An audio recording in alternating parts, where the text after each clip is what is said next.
What is up, Fence fam? Welcome back for another live Q&A. Ask the experts in the plural form. So good to see you guys virtually as it is. We're on quite the streak here. I think we're going on like almost a month straight of live Q&As, and I think we're on to something here. Glad you guys are back. I'm actually just back from social media marketing world in sunny California, as the boys over at D&J Projects would say, not too shabby. It was kind of wild, actually. So daytime temperatures were like 70, 75. Us Midwesterners, we thought it was beautiful. There's people walking around with sweaters on. A little bit bizarre. They had the heat lamps out on the patios. We were confused. Sarah and I were a bit confused as to what the deal was. But apparently 70 is cool over in Southern California. Who would have known? Guys, if you've watched the video, if you've read the title of this video, read the description, you know exactly who I have on the show today. I am so excited to have this conversation. So without further ado, Sam Williams. Sam, how are you? Good, Joe. How are you doing? Man, I'm doing so well. First and foremost, thank you for making the time to come on the show. I really do appreciate it. Oh, absolutely, man. I was excited when you asked. It's a great show, and I'm excited to be on. Well, and let's give a little bit of background as to what led up to today. This actually started as a conversation in front of the Young Fence Professionals event at Fence Tech. Yeah, absolutely. Bourbon on Beal on bourbon, something like that. Bourbon on something. All I know is there was a lot of bourbon. That's all I know. Yeah, it was flowing. But no, so the conversation started about just you and me and Josh, and there's other people. It was kind of a big group having this conversation about communication, transparency, that sort of thing. And the idea got floated out like, well, I think you floated out, Sam. You're like, I'd love to come on and just answer questions. Right.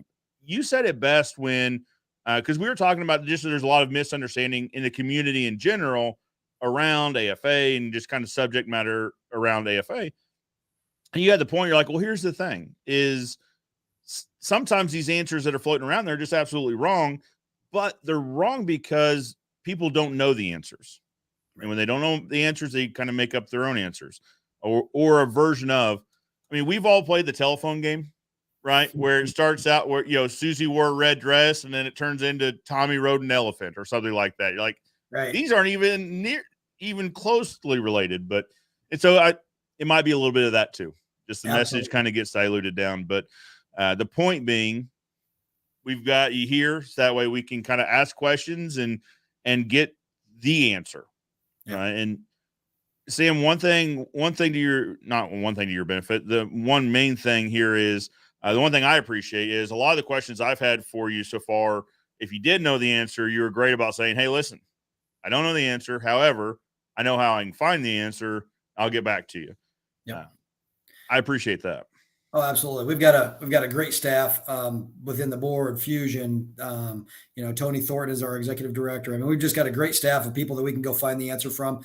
That's a tough thing as a board president and the AFA president is there's a lot of stuff I know, but a lot of the inner workings, sometimes we play catch up on a little bit just for the fact that those roles are a little bit different. But yeah, when we got to Fence Tech this year, it was the common theme that I kept hearing. Yeah, but what is this and what is that? And to us, it's just common knowledge because we deal with it every day. So that is my whole deal of my whole presidency this year is transparency. How do we bring relevancy to the members? How do we matter? I mean, how does the AFA matter? And again, if we can't tell that story, it's going to be a tough answer to be able to answer. Sure. Well, I've got some questions kind of pre-teed up here or pre-designed. I don't know. I've got some questions written down on paper, but as you guys out there have questions, drop them in the comments. Here's the questions I've got. So if you're out there, you've got these questions. The big thing I think is association versus chapter, because I'll be honest, I know there's confusion out there because I was confused about this. Yep. Now president versus executive director, just kind of what those differences are too. Sure. How the executive director search is going, on the road training, kind of how that is kind of re-emerging, post craziness.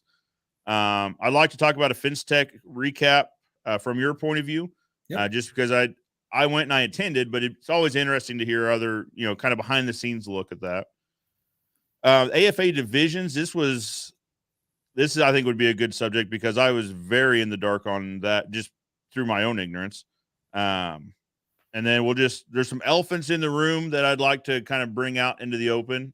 Sam and I were talking about this before we went live, and Sam was actually the one who's like, hey, listen, like, let's talk about some things. Like, let's just bring the elephant into the spotlight. So we've got some of those coming along as well. If you have a question, drop them in the comments below. Let's say hi to some folks real quick. Kelly has been trying to schedule time to watch the show now for the last couple weeks. I've been seeing her in the comments after the show saying she missed it, but she's here. Kelly, welcome. Actually, she was here incredibly early. So thank you, Kelly. Miguel Cardona and family is here. Miguel, blessings, family. Blessings to you, Miguel. Roger Bencourt.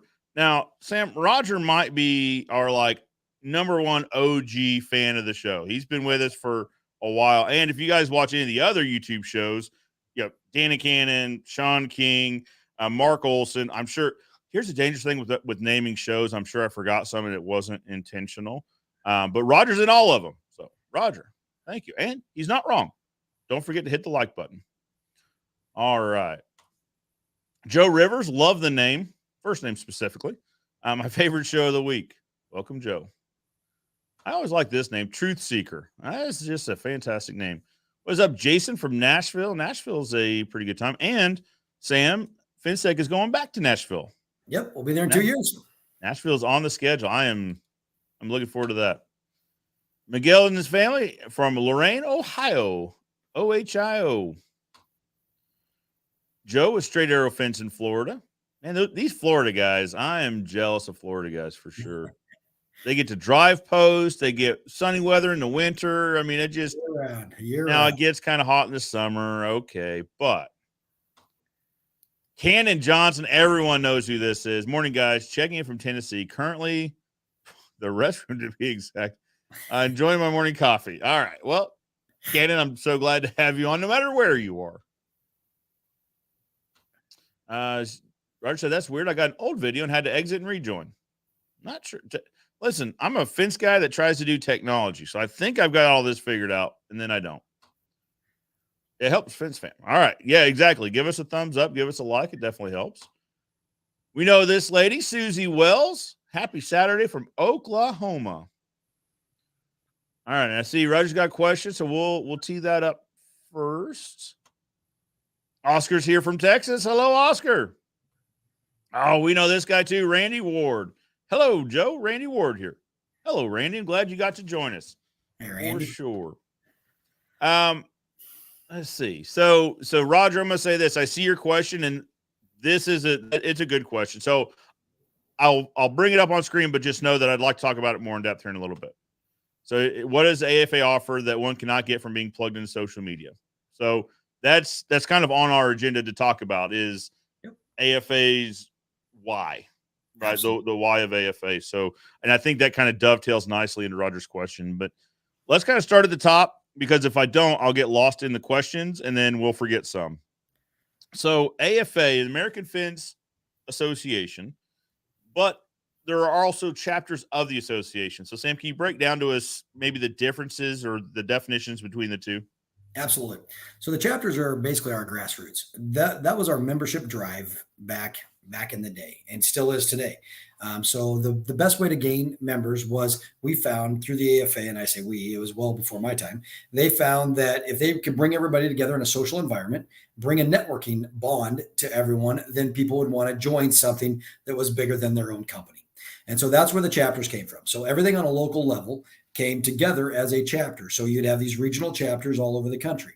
So today it's interesting to see with all the social media and all the different things of how does that chapter remain relevant in the face-to-face networking when you have a generation of people coming up that find value in networking through different ways. So it's been an interesting transition to see the chapters transition through this. And many have been successful transition. Some have struggled. So, I mean, it's one of those things that our chapter numbers have come down a little bit, and it's gone from a very strong chapters in a lot of areas to a few chapters that are very, very strong. And, the one thing I tell people is, if you can get involved in a chapter It'll change you. It'll be networking. It'll be, suppliers. It'll be everything that you need in this fence industry. A lot of it will be there. Now, how does the association support the chapters? Number one, a portion of every dollar that a member pays up until the COVID year, when everything got tough financially, which I know we'll talk about in a little bit.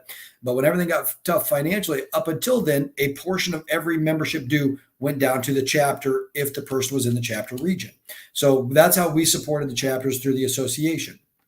We also bring the chapter presidents together, and through the chapter presidents committee, we bring them together and we discuss how can we be better, because they're on the front lines. A lot of my board members are on the front lines as well, but it gives 30, 40 people sitting in a room together that just says, hey, man, we're headed off in the wrong direction, or we missed it when we ran right by something. And so that's the great thing that the chapters bring to us on the association level. And if there's one commitment that I made super, super strong this year, is bringing back those chapters in a stronger than ever way. And how do we support their events? How do we get involved with them? We're going to hit as many chapter events as we can this year and really, really support the chapters we can. And then, see where everything's at the end of this year and next year, and see where chapters go from there. But they'll never be forgotten about. They're the grassroots of this entire industry. So. Yeah, the chapters are incredibly important. I've met fencing professionals in my relative backyard, over in Tulsa, Oklahoma, up in Wichita, Kansas in general, Oklahoma, Kansas, Missouri, that I would have never met had it not been for chapter events, whether it's we've got a clay shoot coming up in the spring, that sort of thing, where we can get around other fencing professionals and manufacturers, suppliers, that sort of thing, that we wouldn't have been able to see one-on-one, face-to-face in an environment like that. No. I didn't realize that benefit until I went right to one of the first chapter meetings. I was like, oh, wait a minute, you're in Tulsa. That's only 3 hours for me. And now I've got some incredible friendships that have started from that first dinner I went to, that first chapter dinner. So I think it's incredibly important. Now, I'm from the Midwest chapter, and I will toot our own horn here for a little bit. We're AFA Chapter of the Year. So we're just going to go ahead and keep that moving forward. We went ahead and voted on it. We're just going to win from now on. So just look for that. So what I'm saying is, if you're in the Midwest and you want to come to a winning chapter, a chapter that just performs at a high level, just come on over. We'd love to have you. I tell you, that chapter is full of good people. And that's what's awesome, is if you take a look at these different chapters that are being really successful, a lot of times the fence companies within the chapter are growing just as fast as the chapter. And that's what I've seen, is so much of it is running right side by side. You take a look at the Midwest chapter and those fence companies that are really involved in doing what they should. They're some of the fastest growing companies in their market because of all the network they're getting. And I mean, it's really fun to watch those companies grow over the years. It's really like a semi-local support group. Yep. Right. So, okay. Here is hand on the Bible, legitimate example. This happened last week. So I was at Social Media Marketing World I was in a training seminar actually, and had a client message me about he was needing to know the ASTM standards for playground fencing. I was like, well, I'll be honest, I don't know of it off the top of my head, but I know somebody does. So I text Nathan. I was like, hey, are you around an AFA? Because I'm almost positive he just carries the ASTM standards in his back pocket. I was like, hey, could you get me this section? And it was like 2 minutes later, it's like 5 or 6 different pictures. He's like, yep, here you go, buddy. Fantastic. I met Nathan through the Midwest chapter. So you get a semi-local support group. Yep. And I looked like a hero because within 5 minutes, I text the client back like, hey, here you go. And he's like, how did you do that from California? Like, well, actually, technically, I didn't. Thank you, Nathan. But that's kind of an example, though, right? As I knew him through the Midwest AFA, I texted him, got it back. You can really make some good friendships through the chapter. Yeah, and it's interesting when you see the chapters versus, let's call it the old chapters versus national stuff, and that's that crap is going away. I mean, it's one of these things that we are really focused on. We are an association. We are a group of people that are trying to drive this industry to a whole different level and get the respect that fencing should get. And that's the biggest thing right now, is how do we get involved in the chapters get involved with the association, and how do we work together for a common goal? Yeah, absolutely. And I'm glad we spent some time on this because that was one of the things I really just didn't understand, because in the beginning I thought we were just a member of the association and there happened to be like a local group of the. I wasn't really clear on how all this worked, and then I started kind of getting involved and kind of understanding. So full transparency, I serve on the board of the Midwest chapter, and through that I really started figuring out, oh, okay, got it. So we're a chapter of the larger association, and yeah, I'm glad we spent some time on that because there was some confusion from me on exactly what was going on. So I figured some confusion from others out there. All right. Let's address the question, Sam. Okay. Peter is alleging that Sam can be bribed to win chapter of the year. And let's talk about it. What you talking about? Yeah. Hey, just because I work for that man, he may or may not know what he's talking about. And no, we're not family. So I came to work for Eastern Wholesale Fence about a year ago, and I tell you what, he's a great boss. So that's the thing is, I don't know if there's any validity here, because if Sam could be bribed for it, I'd say there's probably some East Coast guys that would have gotten a good look at that. Yeah. Yeah, exactly. No, it's been a good deal. I actually got to know Peter through being on the boards, and it's crazy, all the networking and different things that we get to do. I don't care if it's at the chapter level, at the board level, just the fence tech. That is what's so important. People will say, what can the AFA give back? And it's the opportunity to grow your business through networking. Now, how can we put a dollar amount to that? That's what we're after now, is how do we bring something that a young fence guy can say, I belong to the AFA for this reason. I can answer that question every time. And that is our goal, is by the end of this year, that they can answer that question every time. Yeah, I think you're right. So we spent a lot of time talking about this lately about, the why, that it's important that every member have their why of why they're a member.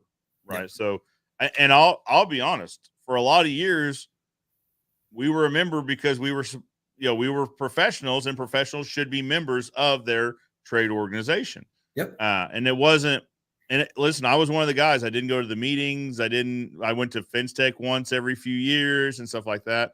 But then, and I don't even know. So I've racked my brain trying to figure out what was that push to go over. So Tulsa was the chapter meeting. It's been 5 or 6, 7 years ago.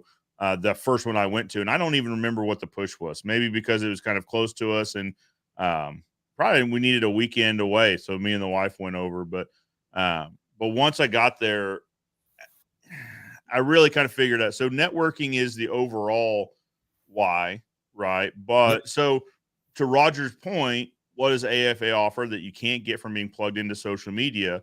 These YouTube shows, Facebook groups, that sort of thing.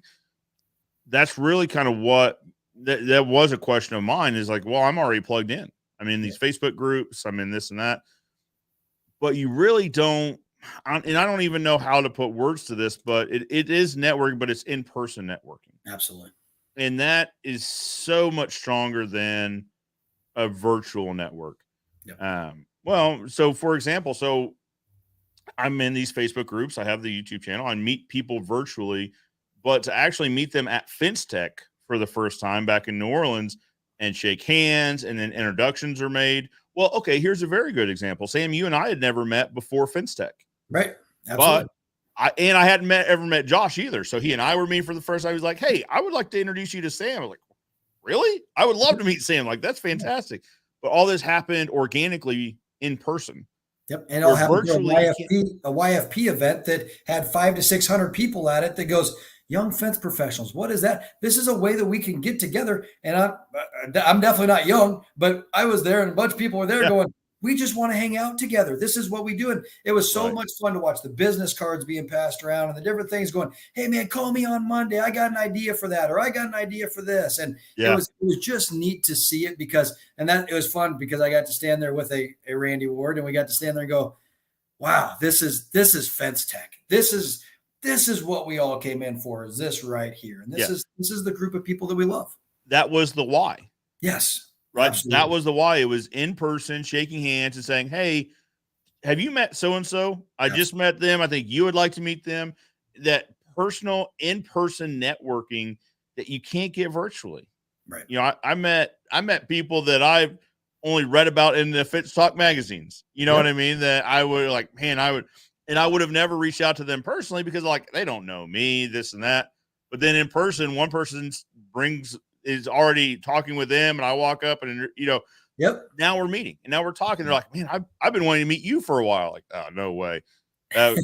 Anyway, that's kind of the why though, is that in-person networking and creating a larger support group. Yep. Right. Like that's really kind of what we are in a sense, is kind of each other's support group. And you could call it like a board of advisors. You call it a group of people with the same goal in mind. Absolutely. And they're fence guys and gals. Like fence people, we really like hanging out with other fence people. Yeah, absolutely. No, it's a great opportunity to do that. And it's, now we want to expand from there. So we have the overall why. Now, how do we get in the weeds and get the why every day? And I think that's where we're really focused on. And we've brought, a committee together that Josh Glover is the committee chair on, and that Joe, you're on there, and Sean King's on there. And, all these different deals, Dan Log. There's so many different members on this group that we have, and Caleb and, Cannon and all these celebrities of the fence world. And it's cool because you guys are on the front lines. You hear it every day. And whatever stories are being told, you guys get to hear it. So you could go, sure, yeah, that's not 100% right. Or, no, you're right on the money. They need to fix that. And so that's the great thing, is we're bringing that together to find out, what do the members want? What do the members want to see every day? And that's the biggest thing that we are diving deep into this year.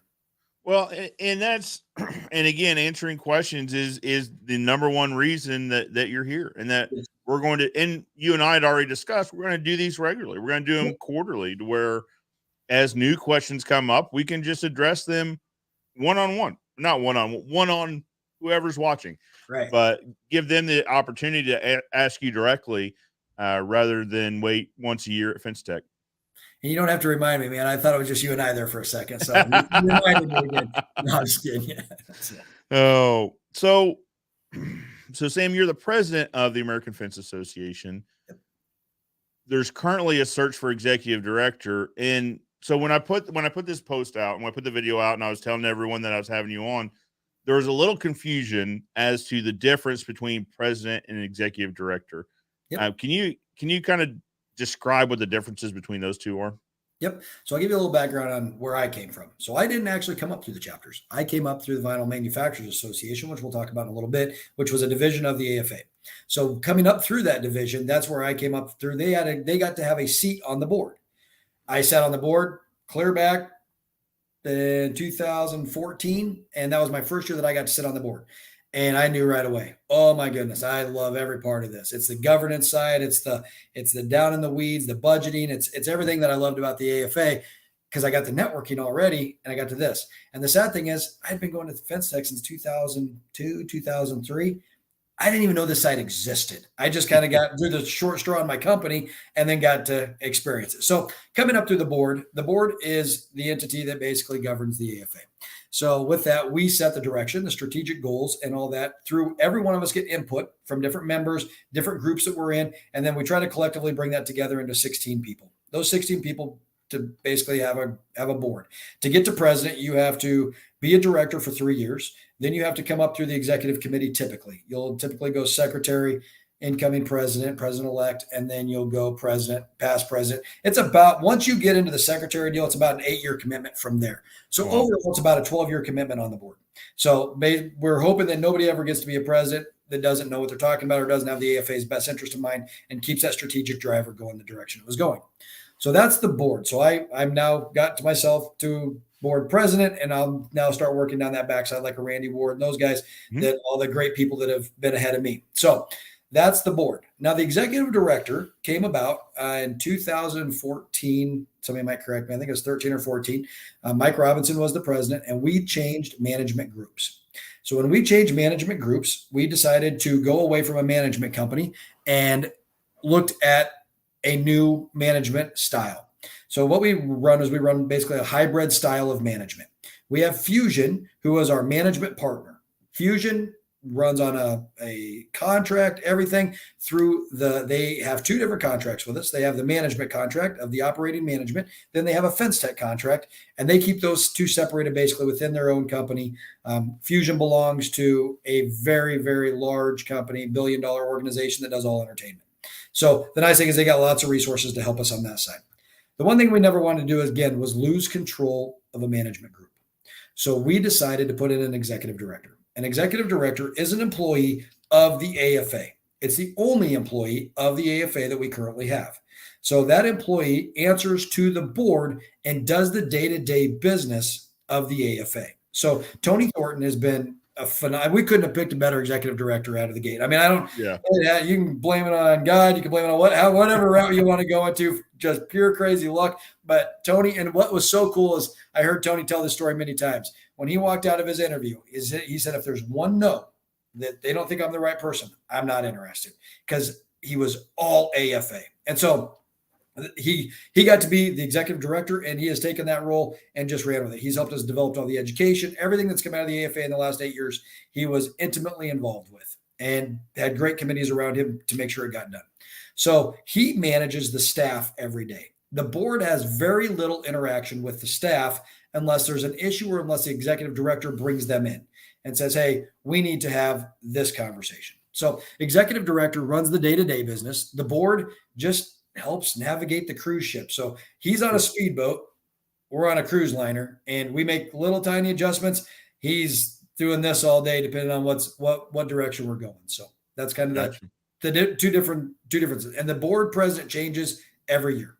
So yeah, got it. Okay. And can you talk a little bit about just the governance side for a minute? Because I think that's probably one thing that a lot of people don't. I say a lot of people, it's me. I'm not really clear on the governance side of like the AFA board. Can you expand on that for a little bit? Yep. And it's like any other nonprofit association. We fall underneath the very strict guidelines for a nonprofit association. The government doesn't like nonprofits. So we have to be very careful in the routes that we go with the governance side. So if somebody wants to start a new fund, you take a look at the new Fenceman's Fund. That fund is put in place to help fence companies who are in need. Now, to run that through a nonprofit, there's all kinds of criteria that has to be put in place and all this kind of stuff. So some of that brings on frustration that says, hey, we should be able to put this in place, pay this money out, and go that route. Well, hold on. We got to go through legal. We got to go through this. And all of that is to protect the nonprofit status that allows us to do what we do every day. So that's what the board is there to do, is basically to protect the AFA in the overall workings of that association. So from 30,000 feet, how do we protect the AFA and how do we get the job done? So when we want to go down a new education criteria road, we say, okay, hey, we want to go down this education. We want to certify ourselves. Well, then you look at an ANSI requirement and they go, you can't certify yourselves. Okay, so we have to develop ACI, but we have to have other associations develop it with us. This takes 3 years, 4 years to develop all this. Well, everybody's going, why can't we just have a certified fence contractor? Yeah. Well, we can, but we got to get through all these steps to get there to make sure that when we do, that certified fence contractor can go, I have my certified fence contractor, and somebody on the outside goes, I know what that means. Come work for me. So again, if we want it to have relevance, it has to follow the path.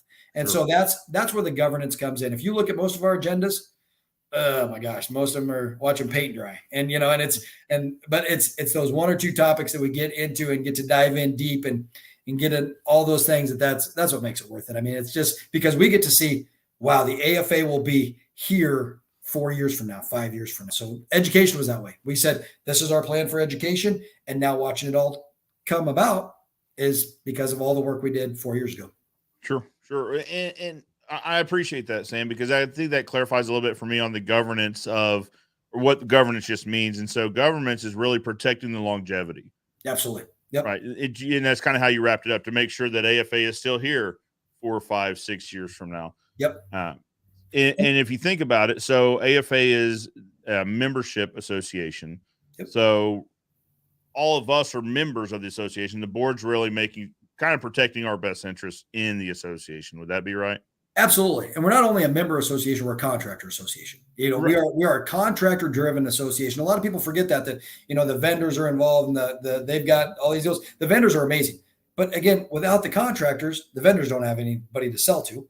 And the vendors pay for a lot of fence tech and they do a lot of that. But again, at the end of the day, the vendors are there to support the contractors. The association was built for the contractors.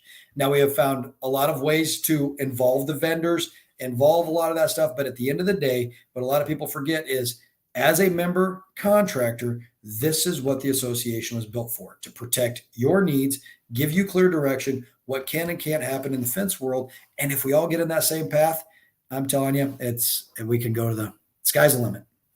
Absolutely. I appreciate that. Yep. Let's answer a few from the chat, and then I think we'll jump into one of the elephants in the room. Sweet. So Miguel's got a question. I'm looking for a business name. Not sure what sounds good for the end. Fence or fencing. Please help Joe with inputs website. So if we're talking about, brand X fence or brand X fencing, Sam, what do you think? What are your thoughts on that? I'm fine with it either way, really.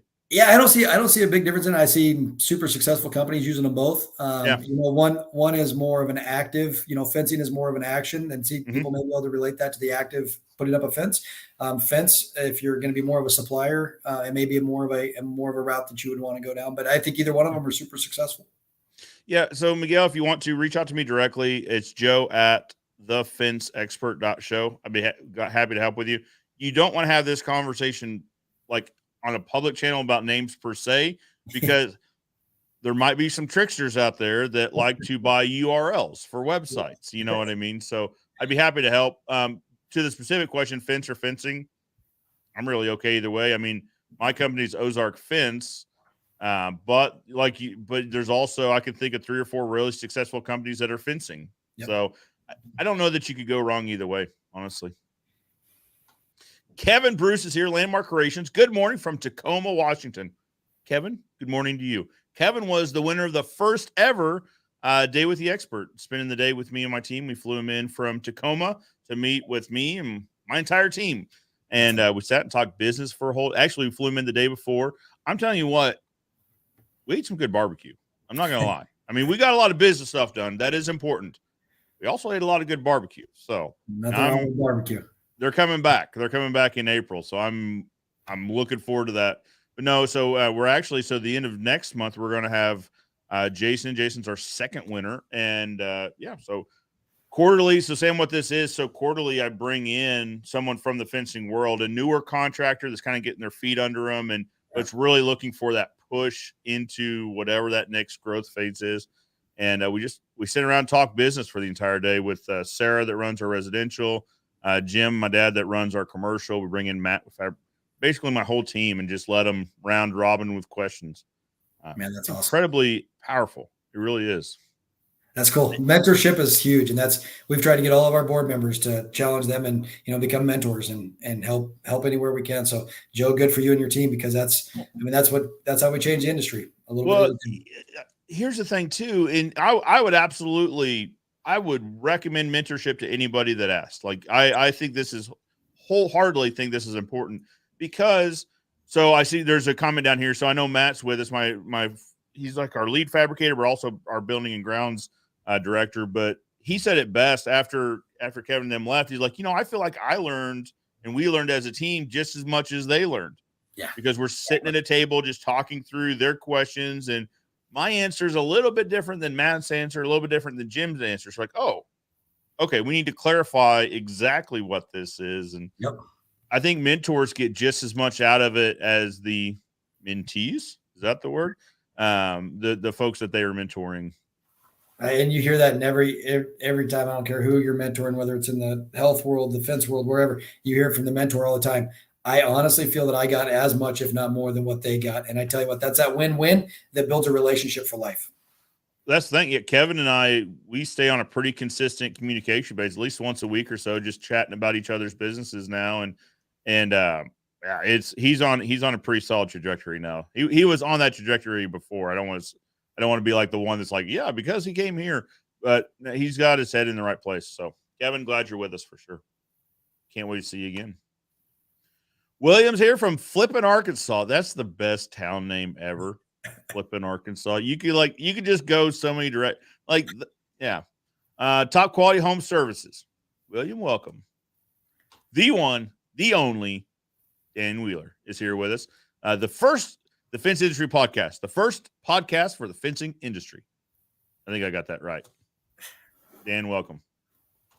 Matt's here. So like I said, Matt's our main guy in the fabrication shop and building and grounds. Good morning, all. Today's going to be a fantastic day. Thanks, Joe. Thanks, Sam. Absolutely. Matt, welcome. So Matt's one of these guys that's like got this fantastic outlook. Like he's always like, "Hey, going to be a great day. Going to be a." I enjoy seeing Matt. Culture is important. So Roger's got a question: does AFA give solid percentage numbers of savings at member wholesalers? Solid percentage numbers. So they do have the member savings program, right?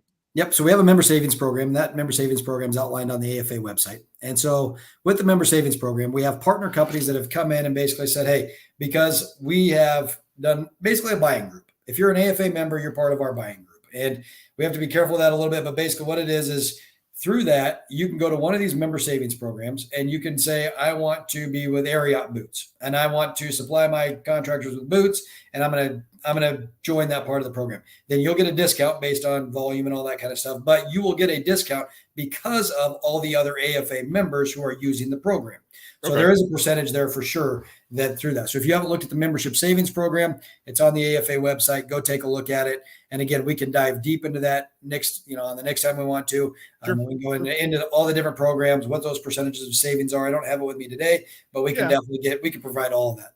Yeah. Well, and they're probably going to vary by company, right? Yep. And there's a lot of companies in there. I mean, there's Payroll, Boots, Fastenal used to be one. So we have those type of companies in there.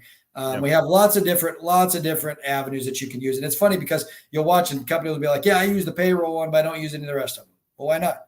Well, I never thought about it. So, I mean, people that are using a lot of them, it pays for your membership 10 times fold in no time. Yeah, it really adds up. But yeah, so Roger, the reference to AFA's website, the percentages are going to change. But yeah, Sam, I'm going to write that on my note for next time. Yeah. Just to go a little bit more in depth on the member savings program. I think that's interesting because again, I'm one of the guys that uses a couple things in there and not really the rest of them. And I probably ought to, as soon as you said that, I was like, I need to go look at the website again just to see what I'm not taking advantage of. Member savings program. Roger, great question. And then Brad Jones is here from BC. Welcome, Brad. Your question has been received. So Brad and I, well, let's talk about it. This would be just kind of a good segue to make sure we hit all of them. Yep. Brad's question, Sam, was about one of the divisions of the AFA. Can you go a little bit into detail about what the division of the AFA is, and then I can ask Brad's question. Yeah. So basically, the divisions of the AFA was a strong push that we did probably about 4 or 5 years ago. We had the Hispanic fence workers of the American Fence Association was a division of. You had the Vinyl Manufacturers Association, CLFMI, and so which is the chain link division. Basically, we viewed that as a division of the AFA. And so basically what we're doing now is the divisions no longer really exist. We have partners, but not divisions of the AFA. And it was interesting the way that some of that went. If you take a look at the Hispanic association that we built that was a division of, not even realizing we think that we're doing this great service and we're going to be able to translate all this into Spanish, such a huge part of our fence industry, and that we can show that the respect that it deserves and really get involved with that. And it was interesting to go, we don't want to be a division of. We're part of the AFA. We just want to be part of the family. And so, and it's been a learning experience through so much of this. So again, the great thing is I've got Jesus Nieto, who is a strong advocate of that on my board and on the board. And what's great about it is he has said, hey, I'm going to champion this. We're going to get involved and we're going to do this right. And so, I mean, it's been a lot of a learning experience. So the Vinyl Manufacturers Association is the one that Brad Jones will remember and likes to bring up, and he's 100% right. So what the Vinyl Manufacturers Association did is it went out to all the vinyl vendor manufacturing companies and said, hey, let's develop a standard together. So it used to be the VFRDMA or something, Vinyl Railing and Decking Manufacturers Association. For some reason, it was a mile long. Right away when we came on, we said, okay, we're going to take this down to just the VMA. And so it became a standard that said you are going to test your product X, Y, and Z. And so then anything that has a VMA stamp on it, we know that it's been audited It's a good product because so much of vinyl is a black magic, if you will. We're taking powder, and then 50 feet later, we got a product that can go in the ground and hold forever and last forever with a lifetime warranty. So the AFA says, hey, we're going to develop an association to help monitor that. And so it used to be that to be part of the VMA, you also had to be an AFA member and vice versa. It was a great partnership between the two. That got severed about 5 years ago. And so then it was just kind of the decline of the association from there. So what'll be interesting as the consolidation has happened in the vinyl world over the last, and all of these worlds, if you will, over the last few years, is to be able to see if that can't be revitalized, because it is a fantastic program. And it really has a lot of relevance for the vinyl industry. Well, and that was exactly Brad's question. Yep. Was, it kind of where is that program in the process of, kind of coming back and looking at, he had kind of filled me in a little bit of, because he had asked me the question. I was like, I'll show my ignorance. I don't know what you're talking about. Right. Here's the thing. And the reason why is we're not really in a vinyl market. So Right. We don't purchase vinyl. We don't install vinyl. I don't know much about that world. And he kind of filled me in on that. So really it was like just standardized specifications, standardized testing, just to make sure that it's a consistent quality product being put out. Yep. But his main question was, is it in the works to kind of revitalize that and kind of bring that back into the fold with the AFA? I'd say it's not in the works now, but it's definitely something that should be talked about through the vinyl manufacturers. You have a lot of really good vinyl manufacturers out there that are doing a lot of that testing anyways, and Sure. It brings accountability and transparency to the contractor. So, I mean, the contractor knows that if they're buying a VMA approved product, they know what they're getting. There's no question they know what they're getting, and there was no corners cut. So I think it's something that can definitely be looked at down the road, but I mean, there's nothing in the works for it today. Okay. All right. Well, Brad, there's your question answered. CNC Experts is here with us. Good morning, Joe and Sam. Good morning, CNC Experts.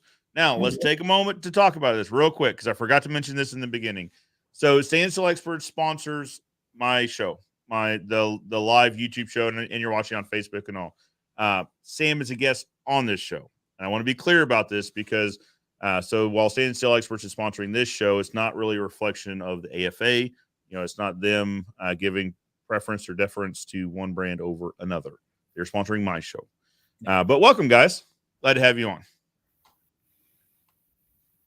Adam Sims is with us. Hello, fellas. Been interested to learn more about the AFA. Well, here we go. Here we go, Adam. And so this is probably, Adam's probably a great person to ask questions as someone that is just wanting to learn more. So, Adam, if you've got questions, drop them in the comments below. We've got a lot of time left to go. We got some time to answer some questions here. Brad wants to know, can they get an AFA chapter in Canada? Absolutely, Brad. You can step up and find 5 of your favorite friends and put together some companies. And Brad knows this answer, but Sure.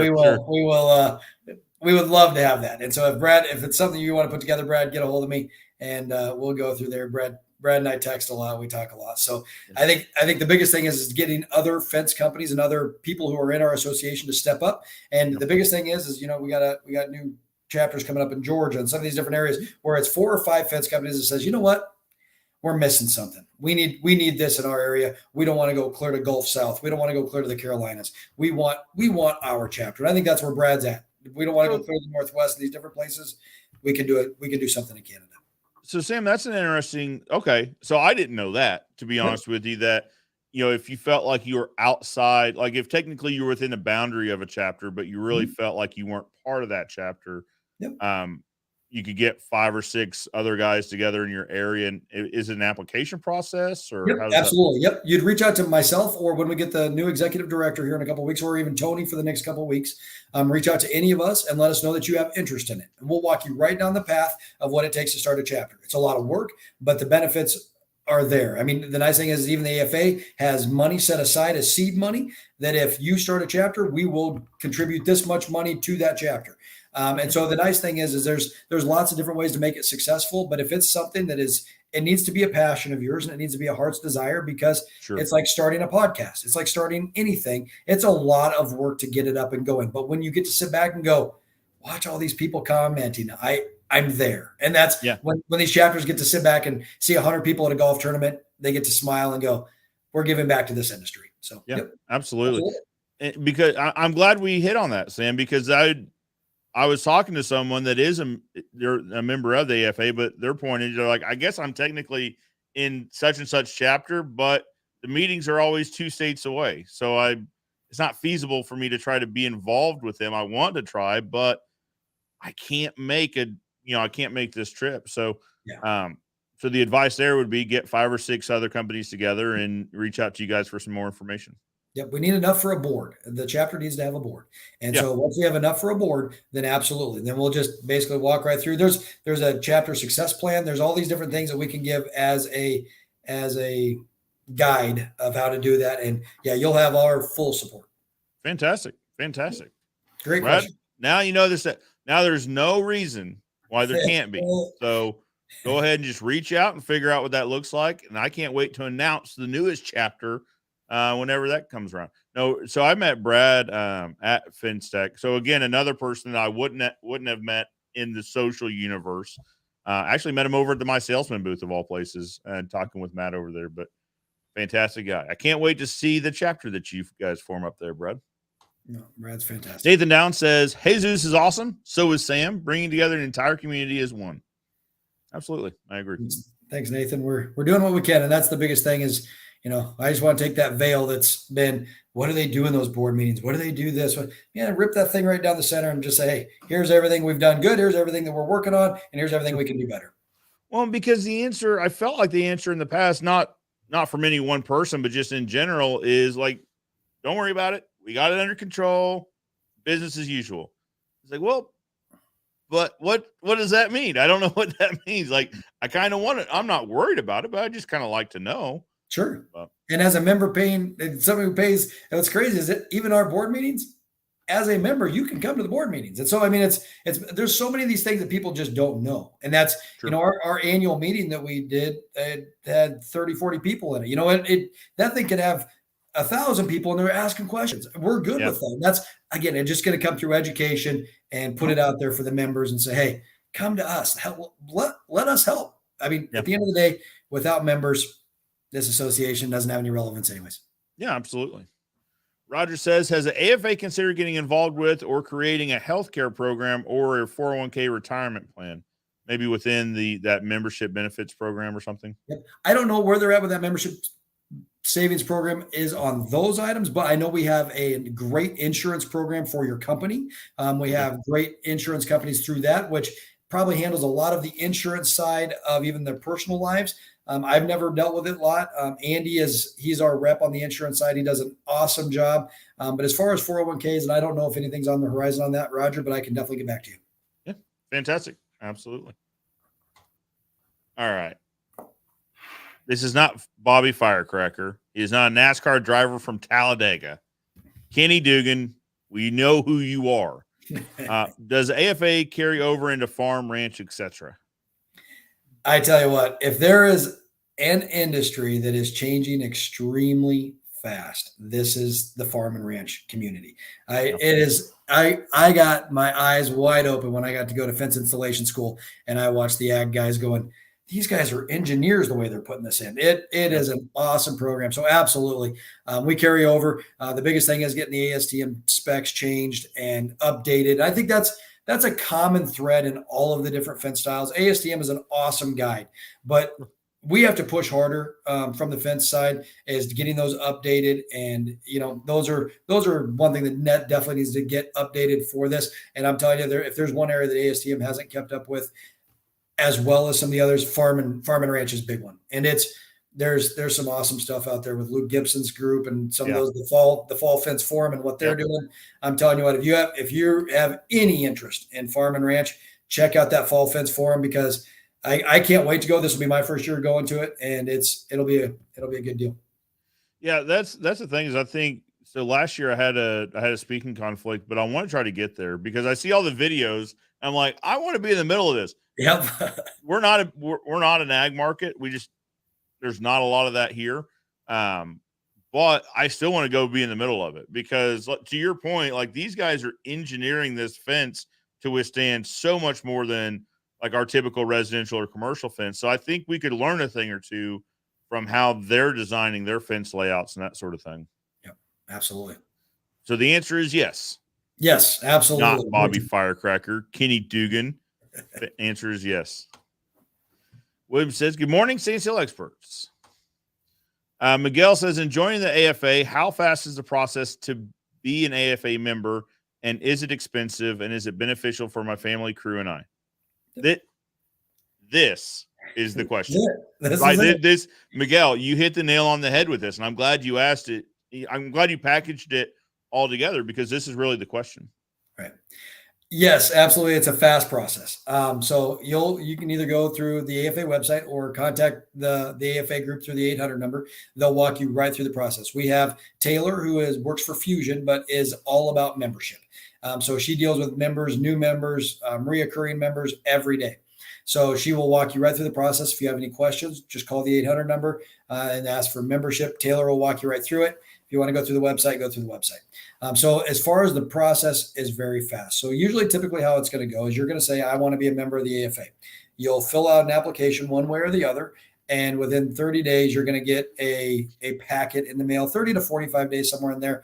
And again, don't hold me to that. They come out as fast as they can. We had to cut staff big time through COVID. They're just ramping our staff back up again. So it may take a little bit for you to get your membership package. But in that membership package, it's going to have basically the benefits of being a member, all of your membership savings guides, all of that different stuff that's in there. There's some swag, AFA swag in there, and basically a deal that says you are an AFA member.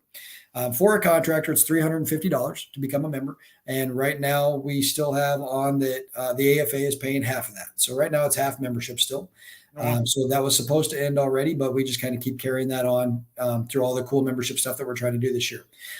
As far as beneficial, I would say absolutely. Everybody asks me, I'd say if there's one question I get every day is why do I want to be a member? What does being a member get me? How do I make that into a monetary gain?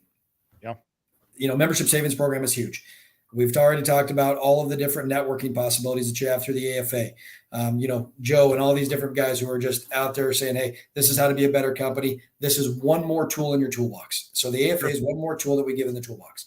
Now what we're working on is through this new group that we're working with, I'm going to call it the social media group, is how do we give back, whether that's through a online learning system. If you're a member, you get to watch these videos. You get to do this. The crazy thing is right before COVID, Tony and the whole staff had everything set up to where we had an online learning management system is already in the background. We already have it in place. It was one of those things that when we couldn't have Fence Tech, it was about an $800,000 hit to the association.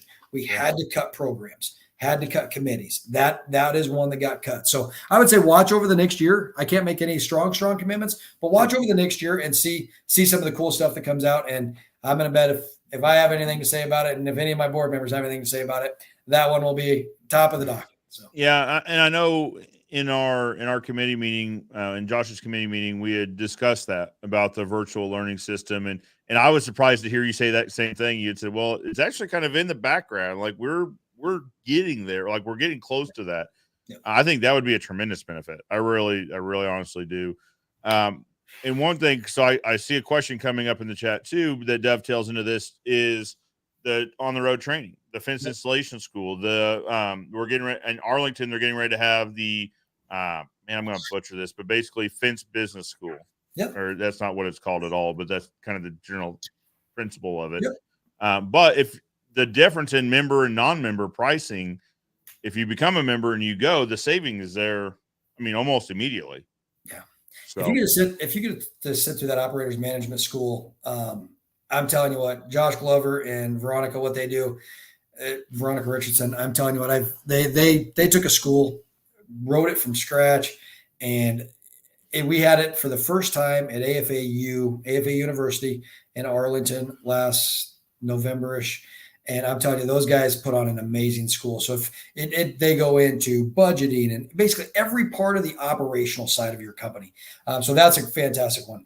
Then you have the Fence Contractor Business School. That is also going to be there. Those are in Arlington on April 25th. And again, find out more information. Go to the AFA website, go click up in the right-hand corner on the calendar. It'll bring up every event we have coming up with details on the events. So go to those, check them out, read about them. Then if you want to go under education, go under the education tab, and it'll give. So you go to the calendar and find out what schools are going to be at which events. Then you go back into the education tabs and really read through, this is what that school is for. So find one that fits your needs. As a member, you get a great discount on them. Come to them. And, I seen a question from Brad that talked a little bit about fence installation school and talking about that. And so fence installation school is the other side of this. You have the business side of it, and we have the installation side of it. So at most of these events, you're also going to have the fence installation school part of it as well. So those all tie together, and it brings together a really good learning environment. We're also, working with the Sean Kings, Tony Thornton, and when Tony goes to consult, and working through their installation schools to say, hey, how can AFA help you when you're out there educating all these different people? So you have a lot of educators in the market. AFA is getting involved with that. So I think there's going to be a lot of neat stuff coming over the next year. Yeah. So I'll bring up Miguel's question one more time, because I think this is important. So, is it beneficial? Absolutely. Let me clarify too, on the $350, that's a year. Right. So I don't want to say it's a minimal investment. To some, it may not be, but to the benefit you receive, to the value you receive, it is a minimal investment into becoming a member.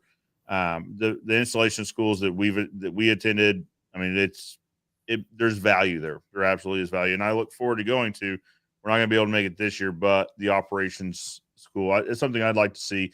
It's just listening. If you sit down and talk with Josh for about 10 or 15 minutes, you're like, okay, I want to go through this school, because I want to tap into what's in that head and figure it out. So, Miguel, if you've got more questions, reach out. But, Sam, like you said, though, so it's not $350, it's $175. Right. While quantities last, or something to that effect, for a limited time or whatever. It won't go on indefinitely, is my point. Yep. And the big thing is, you take a look at the AFA University that we hold in Arlington in the fall. The cool thing about that is, if you go to the FIS side and you are a new contractor, and Joe and I were talking a little bit earlier before the show, and he said, man, I never really got into the vinyl side because we're not in a huge vinyl market. Okay. Mm-hmm. Well, what's great about that is when he gets a vinyl job, he just went through a full day of training on vinyl, because it's one of the 5 disciplines. Every day you do something different. He gets a call on farm and ranch. I know what Luke showed me to do with that. So that's the great thing, is you'll have just enough to be dangerous on the background. But the biggest thing is, you'll know who to call. And that's who do I call with that question that says, hey, I need to install this. How did you do that again? And I'm telling you, you'll have the resources to do it. Yeah, absolutely. So I just thought, at first I read this, I was like, Brad, no, Sam cannot go yet. He's here for a while. No, but then he clarified it. Can Sam go into detail or go into the fence installation school? I personally believe everyone should attend. So we kind of hit on that, but let's just have a dedicated conversation. What is fence installation school? Fence installation school is if we go through the fence installation school that goes through the AFA University, that's in the fall, and it goes through all 5 disciplines. So you have chain link, vinyl, wood, ag, and whatever the other one is. There's 5 of them. And so they go through all the 5 disciplines. And so what they'll do is they will take ornamental. Ornamental is the 5th. So you'll go through all 5 disciplines. You'll spend an entire day. So you do classroom in the morning, and you go through all the classroom side of installing that style of fence or that genre of fence.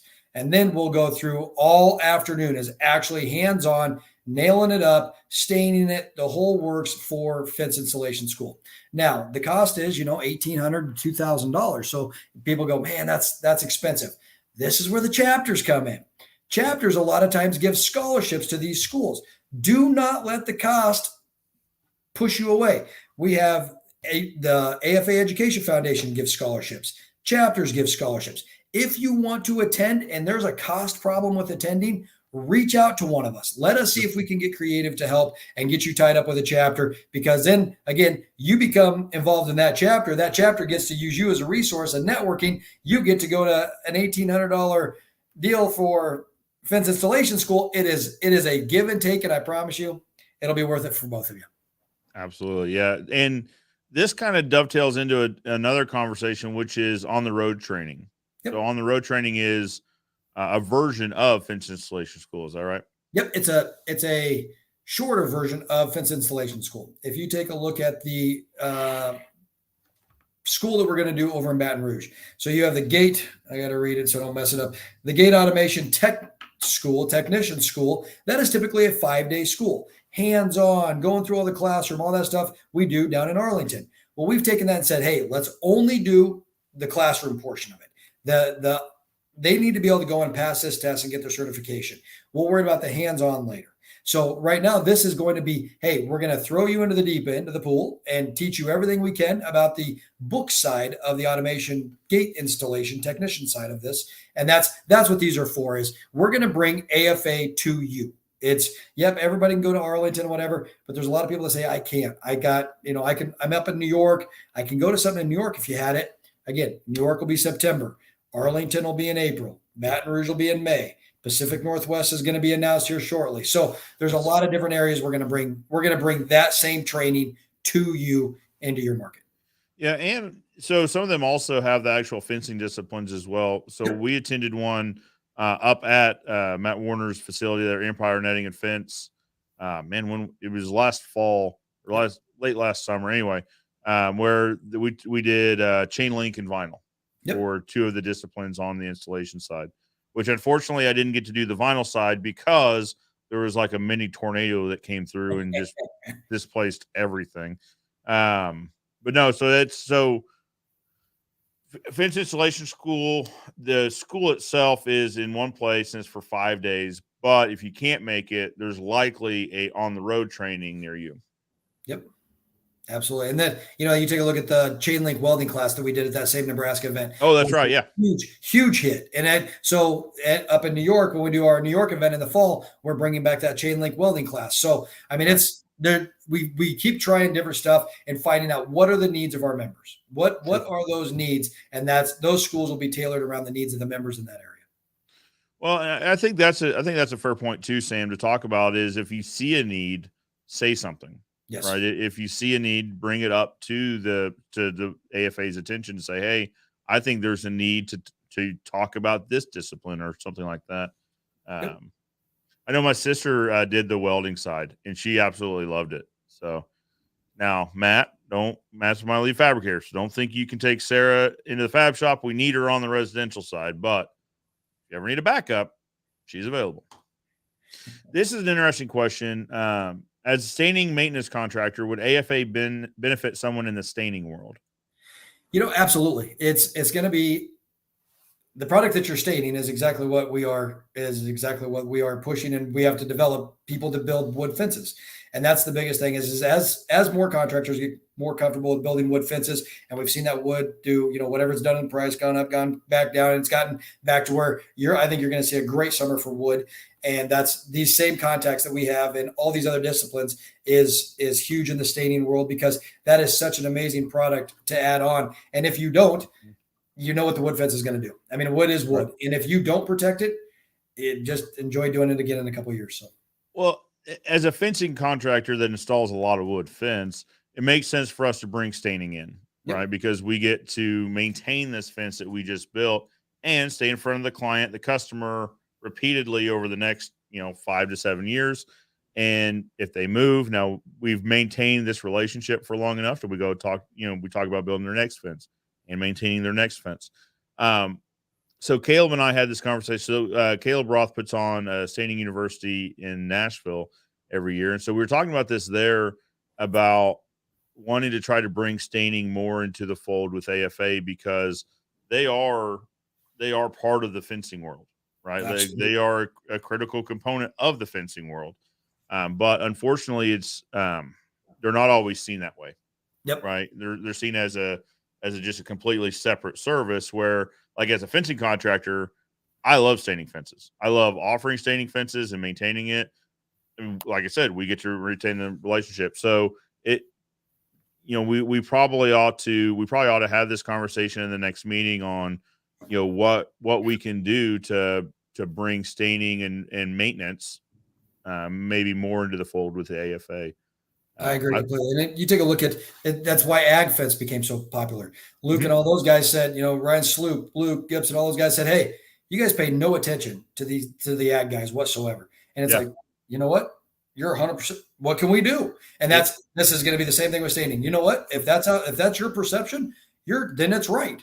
What can we do to fix that? And that's where, I've had more conversations. I just met Caleb, down at FinStech, and now I'm having conversations with Caleb, and what a sharp guy. And I mean, it's one of those things is going, okay, you help. What are the needs? You help me to tell me how we get you involved.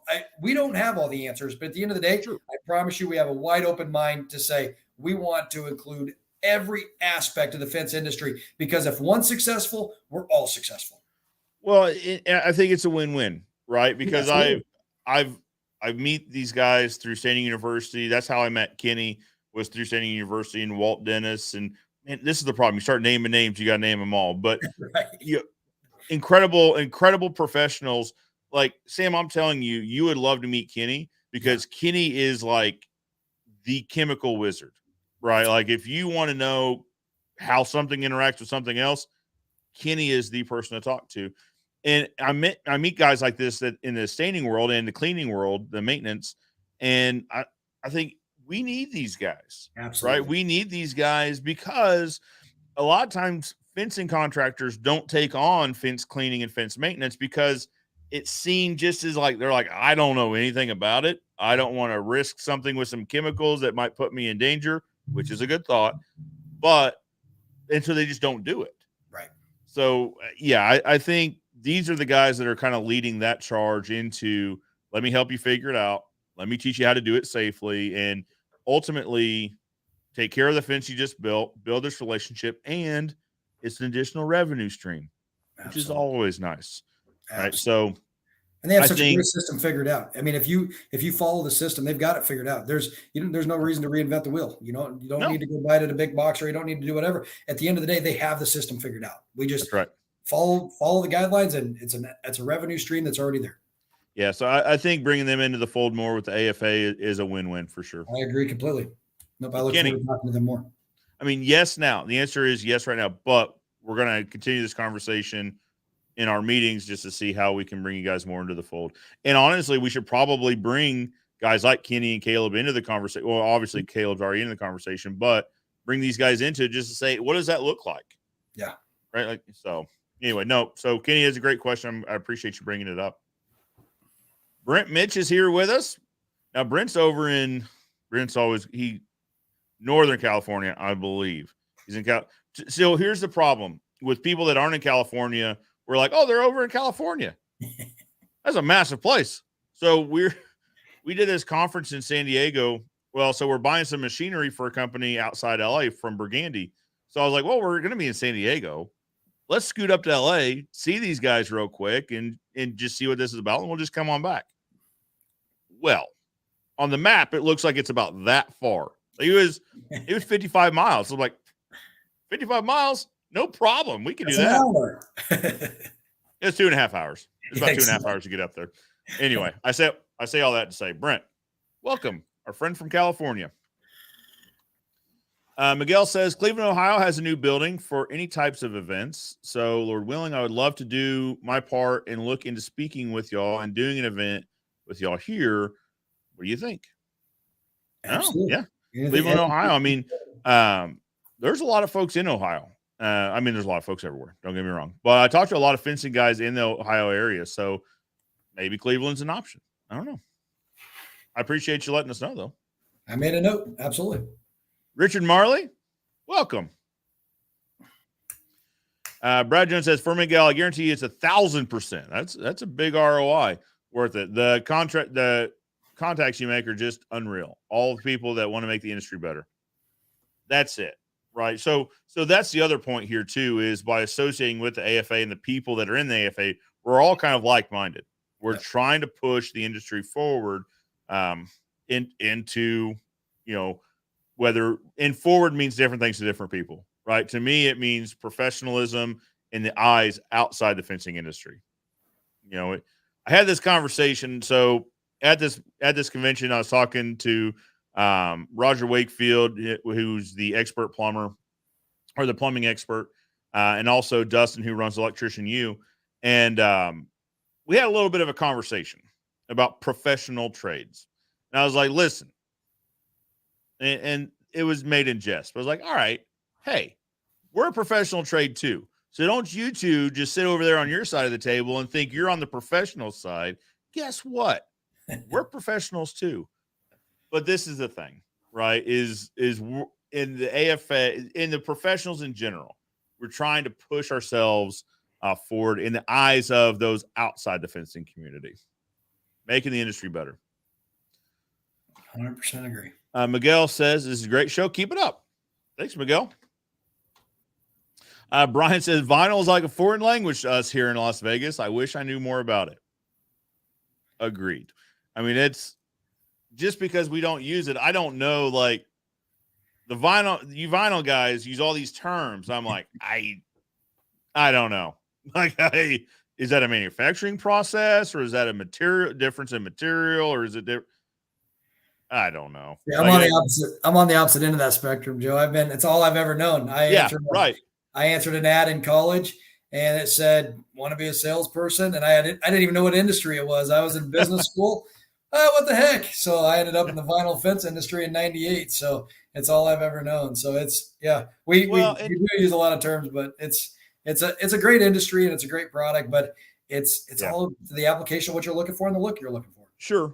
And that's the thing is, I could have a similar conversation around chain link and wood using term like whatever the terms are, but where someone that specializes in vinyl, they're like, what is a class 3 coating? I don't know. 2 ounces. That doesn't sound like much. I don't even know if it's 2 ounces. So, I mean, it's all in what you deal in daily. Absolutely. All right. So let's welcome in one of the elephants in the room into the spotlight and have a conversation about the fracturing of our industry groups. Okay. Right. So, and fracturing might not be the right word. That's my word. The spinning off of associations or that sort of thing. Yep. I mean, obviously for a very long time, AFA was the organization.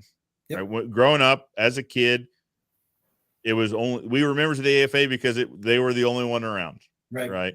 The right thing to but do. Now you see other associations entering into the industry, right? Yep. You see, and again, when you start naming names, you forget some, but NAFCA and Fence Workers Association of America come to mind, right? Those are the two to come to my mind.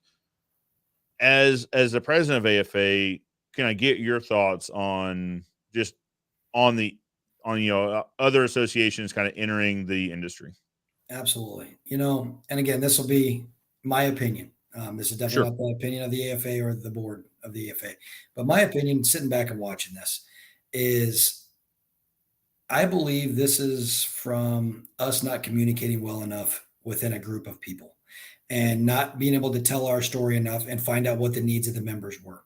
If there's enough a need to go start another association or develop a group outside of an association, that's not a problem. The problem comes when it's deemed as it's either or. And that's where I've seen the biggest problem being. And I think a lot of these associations were created because we didn't all want to sit down at a table and talk about it. And I say we as a collective group that's the perception. And again, it was interesting to hear one of the more popular people, I'll name him, as Sean King. I hear in November, Sean King doesn't think you like him. I've never met Sean King. And it was interesting. I call him on the phone. I'm like, hey, man, tell me your story. What are you doing? I'm so excited. And we got to talk through all this. Now we talk on a weekly basis and going, how can we be more involved in the AFA? But again, it was that perception. We go back to the beginning of this episode where it talked about if somebody doesn't know the story and they make one up. Well, AFA doesn't want us. AFA doesn't want this. AFA doesn't want that. Instead of AFA reaching out to our members better, I think a lot of it is an AFA problem and not being transparent like we are today and saying, I think we get so busy with keeping the AFA afloat over the last few years. I think the big fear of never having a fence tech before caused us to pull back and react a little bit more than we needed to. I think we instead of going out and saying, hey, we're not going to be able to see you face to face, but we love everybody. We want you here. How can we be more involved? I think we pulled back and went more into meetings of, okay, strategically, how do we make this work over the next coming years? And I think a lot of closed door stuff. And so I think nothing was ever done in in any bad intention. I promise you that in any meeting I've ever sat in. But I think the perception was AFA may be losing a little bit of focus and may not want me. I'm going to go find somewhere else to belong, or I'm going to go start something different. I think that's the biggest thing that we can do over the next year, 2 years, is I watched the presidents who are upcoming are all about, we really don't care. We just want the industry to work. And that's where we're at. And I think that a lot of it's going to have to come down to sitting down with these other associations and saying, hey, what works? Is it in the best interest of everybody to be fragmented? And maybe that's it. Maybe this one says, hey, I'm going to take this pool of people and do this. I'm going to do this. And maybe that's what is in the best interest. I don't know that that's the case. Of course, I'm biased. But on the other side of it, I think this is a problem that we created for ourselves. And I think this is doing shows like this is how we fix a lot of this and saying, hey, you know what? And I've said I'm going to reach out, and I haven't yet, and that's on me, but I will be reaching out to both those associations saying, hey, what can I do to mend this? What can I do to build this? And if they say, hey, there's no problem, we just want to go this direction. Great. There's no issues. There's nothing for us to fix. But if it's a perception that we need to fix, man, let's throw it out there and go from there. My first board meeting, it was funny.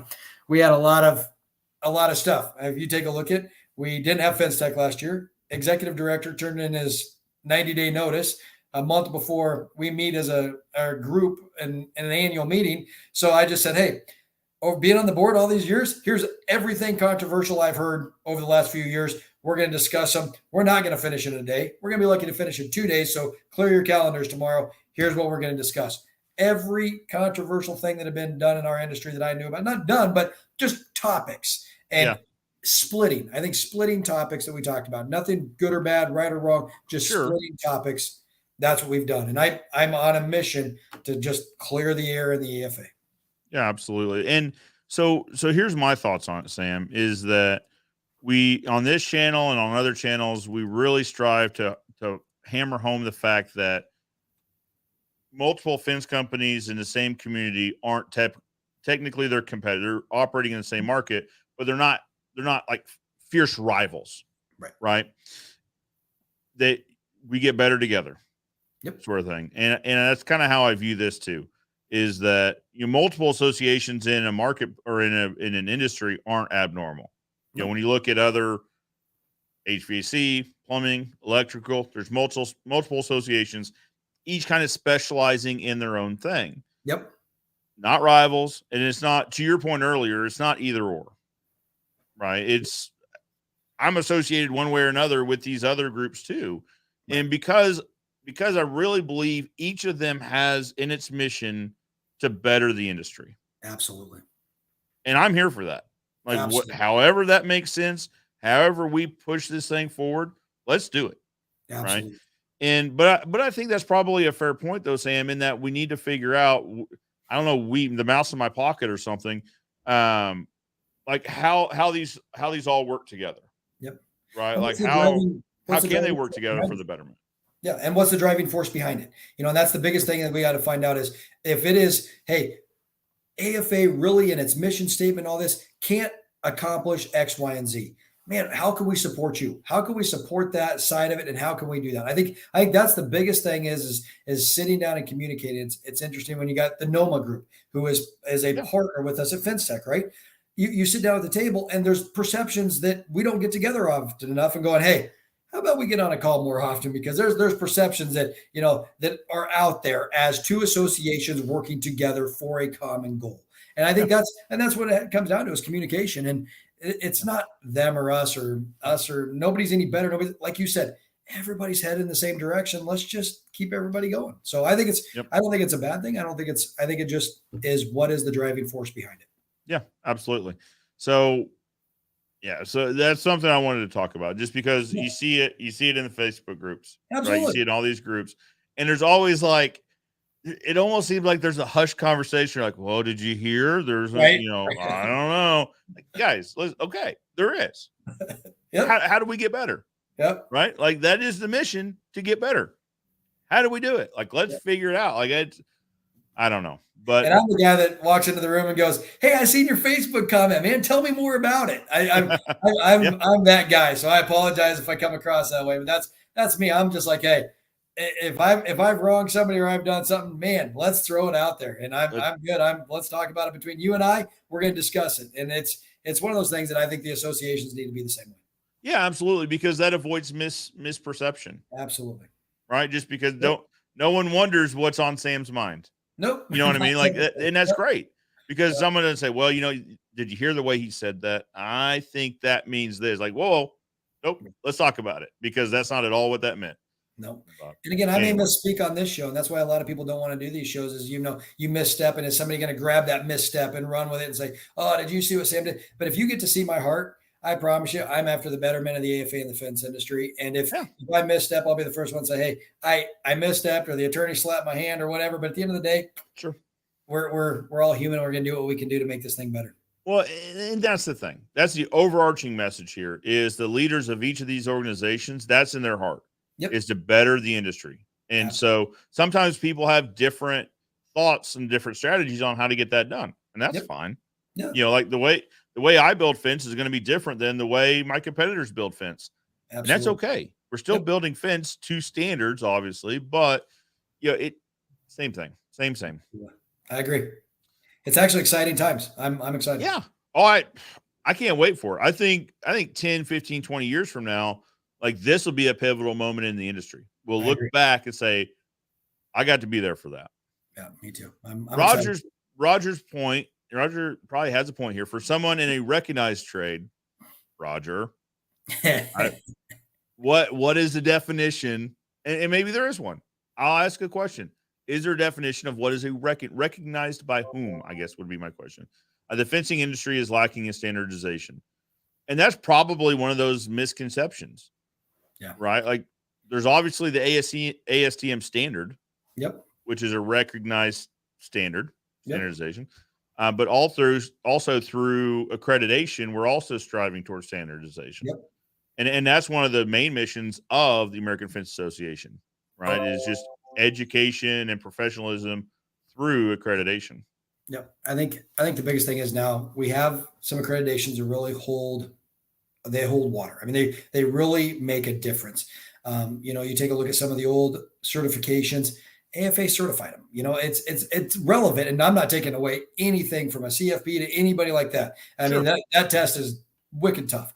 But at the end of the day, we certified them. Now we have a certification body that AFA has invested a lot of money into a certification body saying, hey, we are going to put a staff that's independent that can go certify this with a group of proctors that will give the test that is not part of the AFA. So what that does is that now brings us into a relevant spot with now how do we get it to the government? How do we get it into the standards? And that is the next step for the AFA. And we have a couple people on our board already that they basically were recruited for the board saying, hey, you've done this standardization work. You've done this. You take a look at some of the contacts Josh Glover has and some contacts that a lot of people on my board have. And it's going, okay, now how do we bring all this together? How do we get it done in one state? And then how does that state multiply into two? You take a look at what we did for the fire marshals down in Louisiana. It's how do we make a gate automation system safe? And Louisiana adopted it and said, hey, we're going to adopt this. And again, we could talk about that more on the next show and I'll have a lot more details. But again, those are the things that we're doing a little bit at a time. If we try to eat the whole cake, none of us are going to have a big enough stomach to do it. But if I can just take a little slice at a time, and all of a sudden you're going to start seeing this snowball happen going, hey, didn't Louisiana save a bunch of lives by doing X, Y, and Z? Yeah, hey, we should probably do that too. And then all of a sudden Louisiana talks about the different successes they've had. Or we get, Dade County does their thing. And if all of Florida, again, I know Dade County's over the top, but at the end of the day, if we can get Florida to accept X, Y, and Z as a state, there's 3,300 contractors, fence companies in the state of Florida. I mean, Those are the things we're doing. So, Roger, it's 100% a valid point.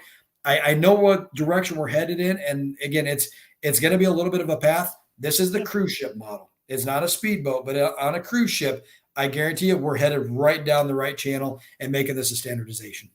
Well, and that's the thing is that's absolutely the goal in mind, right? And in these talks, so that's part of the why, right? Like that's part of the why of being a member of the association is knowing that's part of the mission is leading to so that we can be recognized by whom I don't recognized as a professional trade, right?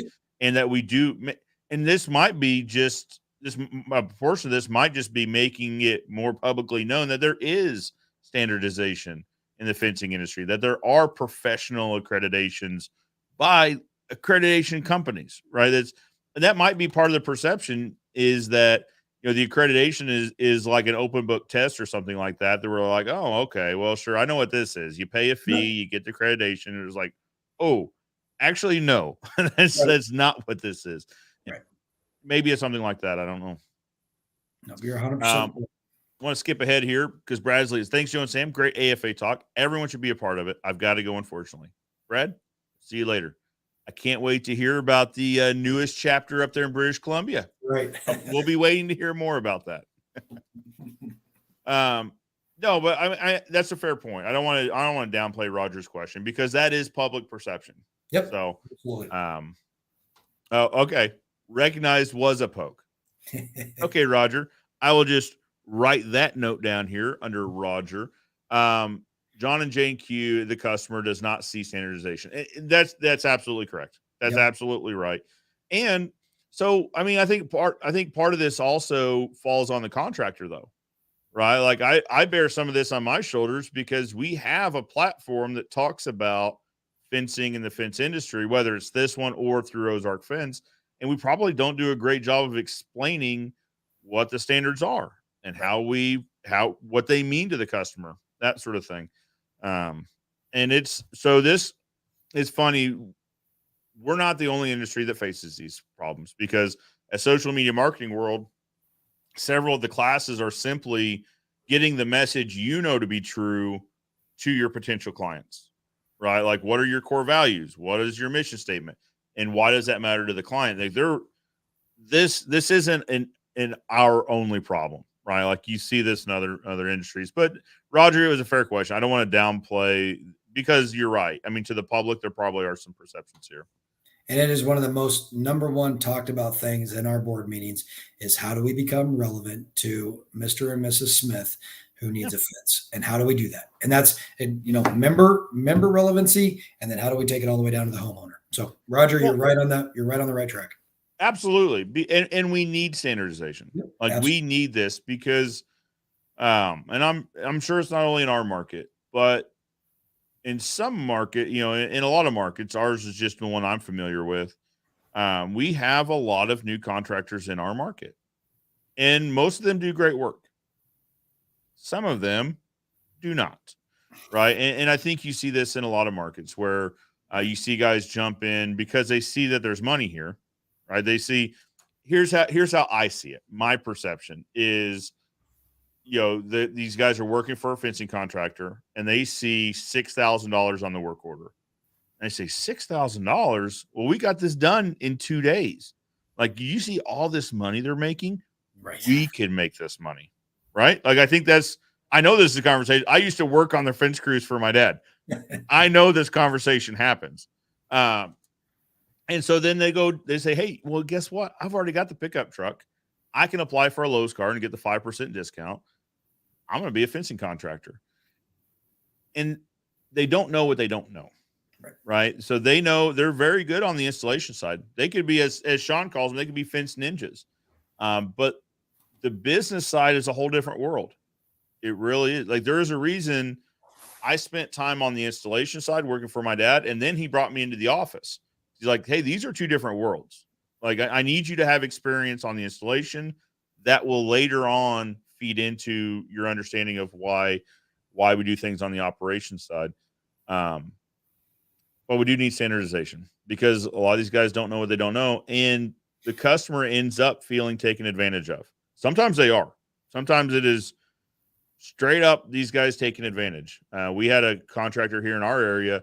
It got so out of hand, the Missouri Attorney General got involved. And now I believe he's serving time and paying restitution. But this stuff happens. And the thing is, it puts a black eye on the rest of us that are doing solid work, right? I mean, there's an AFA past president in my market, and we're both doing solid work, but it gives us both a black eye because this yahoo went and took a bunch of money and didn't perform the work. Yeah. So anyway, all that to say, we are fighting public perception. 100%. We go down rabbit holes on this show, Sam. I don't know. I'm good with it. I don't know if you know. No, I'm good with it. We made it to the first elephant in the room, so I'm okay with that. So Brian's point's correct. Sam so that it took me all of about 5 minutes talking with Sam to understand that there's a passion here. There is a reason he's the president, right? Like I think this all plays into this. Is there is a lot of passion here, and I think that's what we need. Yeah. Right. We need a passion for transparency, a passion for moving forward, a passion in general. Absolutely. Kasirk is here all the way from Philly. What is up, guys? I'm actually going to be up there. Oh man, don't have my calendar from me. In a few months, we're going to be doing some training up at Kasirk, and I am excited for it. Can't wait to visit Philly. Richard Marley's here all the way from the UK. Richard, well, I look at my watch. I don't have my watch on today. It is good afternoon to you there in the UK. We use DJ Projects. D&J Projects are fantastic. So, Sam, these guys, D&J is a father-son fencing company out of Nottingham over in the UK. Awesome. Fantastic channel. I like watching it a lot. That's awesome. But, Richard, welcome. Appreciate you joining us. All right. There it is. May 6th. May 6th, we'll be doing a training in Philly. If you're in the Philly area, come on by. We're going to be talking about I can speak for myself. I'll be talking about basically how small businesses can become their own brand ambassadors through the use of social video. Unfortunately, one of the best routes to standardization is establishing codes, which brings inspections and government regulations. 100%. That is one way. So here's an interesting conversation too, Sam. So I was talking to the electrician, and I asked him, all right, so you guys are licensed. You have to go through an apprenticeship program, and then this guy's a master electrician. He's been through the program. I was like, if you had to go over and do it all again, if you could wave a magic wand, would you take away the licensing? Like, because that's what a lot of guys might think, is that licensing is just really bad for the industry. And he said, absolutely not. No. He said, we need licensing. Now, does it overreach sometime? Sure. But do we need it as a whole? Yes. Because that's the electrical contractor's way towards this public perception of I'm a licensed contractor. You know, in the fencing industry, licensed means you have a city business license. You know, I always kind of chuckle when I see these ads. You know, they're like licensed and insured. Like, well, sometimes that means they have a city business license, which just means they wrote a check and their vehicle has insurance. Right. You know, it's like, they're not wrong, but it's not what you think it is. Right. And so that's the thing is, so, you know, maybe it is going this way. So what's funny is, not funny, but the city of Springfield, where I'm at, Springfield, Missouri, if it's over 7 foot, it has to be inspected as structure. So the fence has to be inspected. So they inspect the holes. Well, one, you have to part of your application process is giving them engineered stamp drawings, and then they inspect to make sure that they're meeting the drawings that were submitted. The holes, you have to dig the holes, call for inspection. They have to inspect the holes, and you have to pour the concrete. They have to inspect. It's a process. Right. Maybe it's going that way. I don't know.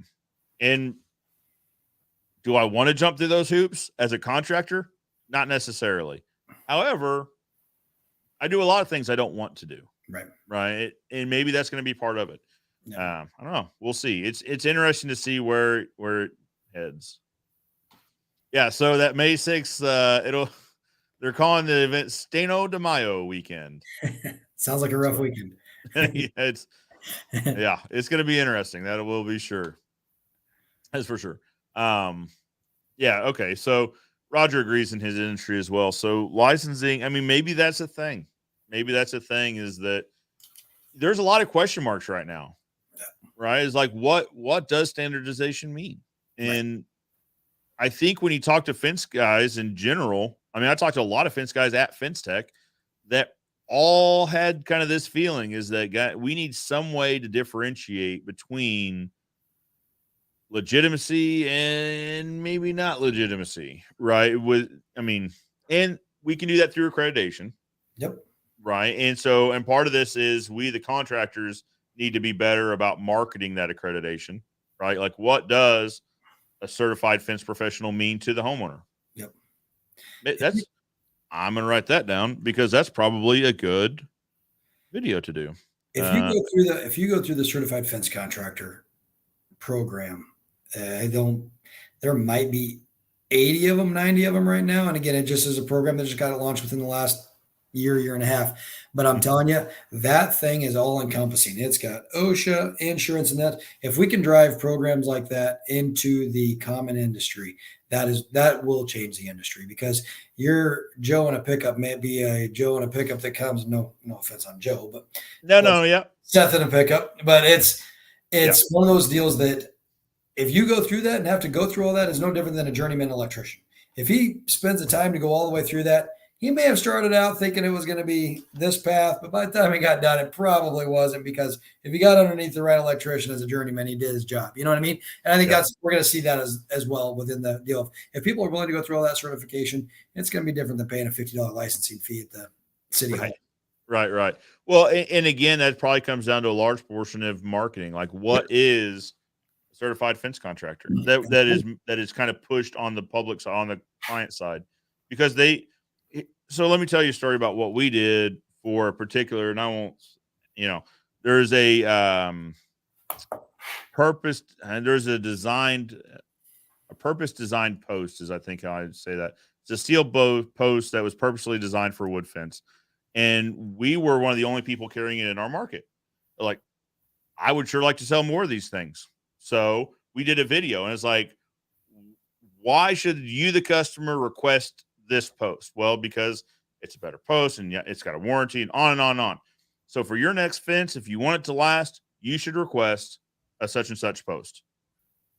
What I didn't say was we were the only ones carrying these posts at the time. So if you requested it, it came from us. Now, my point of contention with this particular manufacturer is now everyone in my market carries them, because this video is still out there. This thing was like 4 or 5 years ago, and we still push this thing tremendously because it's a product I believe in. Right. But we kind of developed the market for that. Now they sell a lot of those posts down here. But I think maybe it's the same thing. Maybe it's us saying, hey, here's why you should request a certified fence contractor, because X, Y, and Z. For your next project, to make sure it gets done exactly the way you want it done, you should ask for a certified fence contractor. Now, before I run that, I'm going to need to go through the program and become a certified fence contractor. But I mean, I think that's the thing. I think maybe, and this is just me spitballing here, Sam, but maybe, so maybe what we could do is I could do a video that, kind of along those terms, and then that becomes part of like we send them the video. Say, hey, here's an example of a video that you could do, replace your information with this, and it performs well by using it this way. I don't know. Just give them a video that they can tag. I like it. Yeah. Well, yeah, that's true. Yeah, absolutely. So anyway, I think that'd be good. All right. So going down this list that I was going to stay on, and then I promptly didn't.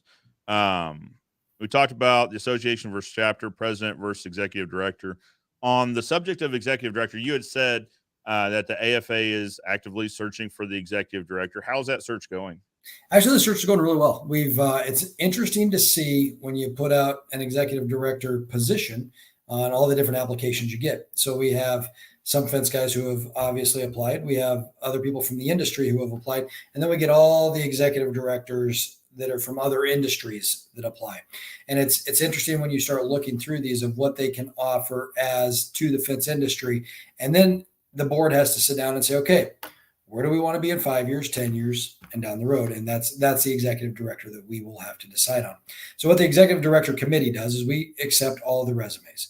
We go through all these resumes, and we use a system that basically scores them 1 through 4 on all these different things. And so each individual person's either been a past president or a president of the AFA. And so they've been through a lot of different deals with the executive director. Some of them have even seen the past management groups. So once we get all that done, and it's narrowed itself down really well. It's not like they're leaving good people out or anything like that. It'll narrow itself down to about 5 to 8 applicants. Then they go in an interview process. From the interview process, the board will be presented with 1 to 2 applicants and says, okay, this is who we think. And if they go, nope, we don't like either one of them, no problem. Here's your next most qualified.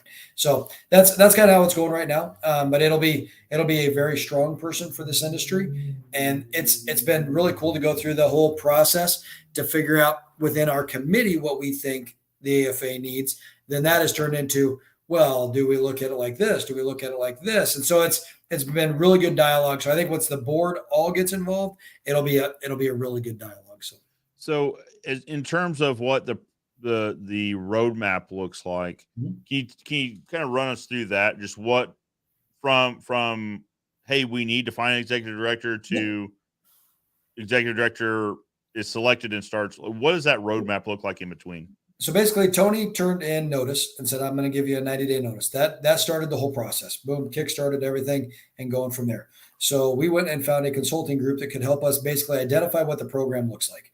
So a consulting program or consulting group that we'd used a lot in the past said, "Hey, we have a hiring process, and this is kind of our playbook, if you will."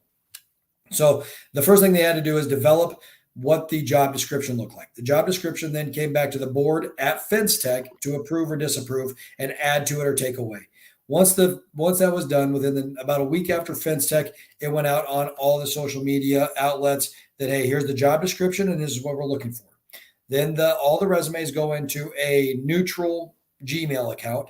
That neutral Gmail account gets looked at only by the search committee. So that search committee is Jamie Turrentine, Susan Colson, Randy Ward, Bobby Batchelor, and myself. So they've either all been presidents or Bobby Batchelor is the president-elect who will follow me. So all have different fence industry knowledge. So then we get on a call every Tuesday, Thursday, or Sunday if there's applications. If there's applications that need to be gone through, we then go through every resume pretty much line by line. And so we go through it and we delve into every resume on those Tuesday, Thursday, Sunday calls. So right now, the resumes have now closed. So now we just compile all the information that we have. We go into interviews, and those will be Zoom interviews, and we'll probably bring in the top however many candidates and then go into personal interviews. And then the board interviews them from there. And then an executive director will hopefully be hired probably around, I'm going to say May 1st to May 15th. So. Okay. So ballpark figures, how many resumes did you guys get? Wasn't as many as we thought we would probably get. We probably got, I'm going to guess 30 really good resumes that were qualified. And that might be a little bit high, but those are ones that said, okay, they met the criteria that was set out by the board. The other resumes just kind of got put as they didn't. I mean, everybody got a response back, and we put those into a group of they just didn't qualify for whatever reason. But then if they qualified, then the board went through them just step by step by step. So if somebody was whatever the disqualification was, it was just one of those that they just didn't meet a major criteria for the position. Because we want to put the best person we can into that position. Sure.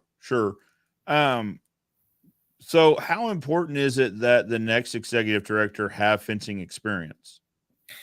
That's the $1 million question right there. It's interesting, and it's one of those things that I would say for the first few resumes we looked at, it was definitely a disqualifying factor if they didn't. And we had to get a little bit more open-minded going, they may have been in the XYZ industry, but look at all the accreditation they've built. Okay, they can learn fence. Fence is a product. They understand the structure of association work. Having Tony get us to this point has been amazing. I mean, he had the fence knowledge, very little executive director knowledge, but he very quick to pick up on where we needed to go. So that got us to a point. Now, do we need more of a fence guy with some executive director knowledge, or do we need a focus more on the executive director side to take us to the accreditation side? So I would say that it helps them a ton, but it definitely does not disqualify them if they don't. Okay. Yeah. And that's fair. That was just a question I had to add. I was like, well, thinking about this, I mean, to a fence guy, it seems like it would be pretty important. Right. Yes. But your explanation was right. There's like, well, so our hiring process here in the company, we don't require any fence experience. Right. Because just like you said, I can teach fence. I can't teach hard skills, which are, social interaction, which for us, personality, like does it mesh with the team, that sort of thing. And so that's a fair point. That's a fair answer. I just interesting. So applications are closed, or accepting applications are closed. So now you guys go through the interview process. Yep. What does the interview process look like? You said it's on a Zoom call. Yep. So basically what we're going to do is on Sunday, we're going to define now that we're in this holding spot between resumes identified to interviews. Basically, it'll either be Sunday or the Tuesday call. We'll really delve into what does that questioning look like? Is it going to be questioned by one person? Is it going to be questioned by multiple people on the committee? How does that work? When we do our nominations committee, it is getting to be a very well defined machine. If the whole nominations committee and how you get on a board is another one of those elephants in the room. Yeah. And so with the nominations committee, how it goes is if you wanted to say, Roger says, hey, I want to be on the board. I want to be on your board for the AFA. Fantastic. Everybody is welcome to turn in a resume. So basically what you'll do is you'll go do a willingness to serve through the website. That willingness to serve then goes to a nominations committee, and the nominations committee interviewed every single person who put in a willingness to serve. Everyone got a Zoom call. So with that Zoom call, basically it was, okay, you're just going to go down the list. Sam, you're going to take Roger. So-and-so is going to take this one. So-and-so is going to take this one. And we had a list of 12 questions that we just randomly picked from. We're going to pick 4 questions. And then as a committee, once we finish those 4 questions up, then as a committee, anybody on the committee could ask a question. Hey, you sparked my interest in this. So that's how the nominations committee has worked. And then we turn a slate back to the board and says, hey, this is the nominations committee's pick. You can either say yes or no to this is the positions filled. So a lot of work goes into those interviews. And with as important as this is, I can guarantee you there will be just as much work goes into those. So on a quick aside about the nomination. So what I heard was, so anyone can apply in a sense to serve on a board committee. Yep, right? Absolutely. And what's really neat about it is when they may say, I want to be president-elect. Well, obviously they don't have 3 years as a director, so that's probably not going to happen. But it's not going to happen. I won't say probably. It's not going to happen. But what is really cool is that's where we identify a committee. I'll give you, for example, Josh Glover. Yeah. Josh Glover submits a nominations through a willingness to serve. I want to be on the board. Josh, a lot of the deal, we went through the interview and all that. I would say Josh was the first one not on the list that made the cut for the deal. But he said, hey, I'll be part of a committee. Let me be part of a committee. Let me do this.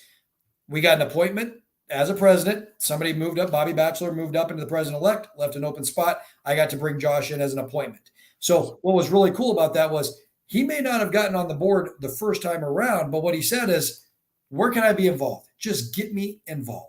So it's a good thing to go in with an open mind, get involved. And I guarantee you this board grabs people who want to get involved, and we will use them anywhere we can. So I think this is an important point to make, Sam, is that I had no idea that was even a thing, right? Yep. That there was that option. I mean, it's obviously I'm on a committee now, but I didn't even know that was a thing, that I could have just, filled out a willingness to serve form and sent it in. Where's that form found? That'll be on the AFA's website. They'll launch that form probably right in the middle of April, the first part of May. They'll do those, and then they'll take willingness to serve usually through the end of July. So on our next call, I'd like to go into a little bit more detail on it, Joe, and I can explain the whole willingness to serve and how it works. And we can go into, hey, if you want to be involved, man, fill it out and we will plug you in. It's so cool because FinTech, I would say this year, we did more recruiting on getting people involved. And how do you want to be involved? And all of a sudden somebody would be like, hey, my girlfriend or my wife wants to be involved. Fantastic. What's she good at? We talked through all of it. Let's put her on this committee. Let's put this person on this committee. And so it really was a great outreach to our members saying, hey, if you want to be plugged in, we'll help find a spot. Well, I think that's important because, I mean, that helps. That it's a win-win again. Yep. Right. So it helps the member because, again, so I benefit through serving. Yep. Right. So I benefit from being on this committee and being in the calls and hearing someone else's comments on something like, oh, well, for example, we were on a call Monday where we were talking through like legal ramifications of if we did this versus that. Right. Interesting. Good to know. Good to know. So while it helped the AFA, like we were spitballing ideas on marketing and things like that, but it also is like now it's in the back of my mind for when we go do marketing here and I go, whoa, here's a consideration that I learned from being on this call. So I think it's a win-win. The association benefits because ultimately that helps the association remain relevant to the membership. Absolutely. Is having the membership be part of the association. Yep. And again, it comes down to that whole adage of, do you want to just complain about the problem, or do you want to help us bring a solution? If you want to help us bring a solution, man, I will do whatever we can to get you involved. And it's, I know not everybody can be involved, but I tell you, I love seeing so many volunteers this year that I didn't even know 120 days ago. But where we're at today, learning all this and all those new ideas coming on. And like you said, we bring Christina on, the AFA attorney. You guys get to talk to her and pick her brain for an hour at free cost. It's all for the benefit of the AFA. But at the other side of it, I have learned a ton in my own personal business world, just getting to have these type of networking situations. Absolutely. So like I said, it's a win-win. So yeah, I've got on my list on the next call, I will bring up the willingness to serve because it'll be timely then. Absolutely. All right, let's welcome in the next elephant in the room into the spotlight. You had mentioned not having Fence Tech ultimately ended up costing the association around $800,000. Right. I don't think I'm exaggerating when I say there is a lot of money that comes into the AFA.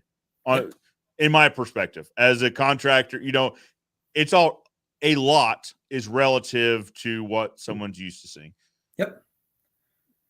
I think the question a lot of people have is, where does the money go? Yeah, this is a tough one. It's interesting. And our budget's 100% public information. You can look at our budget. You can look at every line item. We publish that, and it's there for the members. And if you want to see it, we can get you in touch with the AFA, and you can see the budget. Not a problem. Now Alexa's going to kill me on Monday when everybody hits her with a flood of emails. People want to see the budgets, right? Which is fine. But again, where it goes to is a lot of the budget goes to what we call that governance side. So you've got all the committees have to be paid for. So if I say that I have a social media committee, and that social media committee needs to do 2 face-to-faces, we budget $1,500 per person for a face-to-face. Somebody put in the comments a little bit ago, Zoom is fantastic for interviews. Yeah, absolutely. Zoom has saved the AFA a lot of money because we don't have to do so many face-to-faces. We can do a lot more work in a little bit of time and do it all basically virtually for free. And so it's one of those things that we're changing as the AFA. So where I see what we pulled back on, that's what we talked about. There's a certain number that it just takes to run the AFA. The biggest number is our management group. Our management group, they pay for all their own computers, all their own telephone. I mean, they supply an office. They give us an office for our executive director to work out of.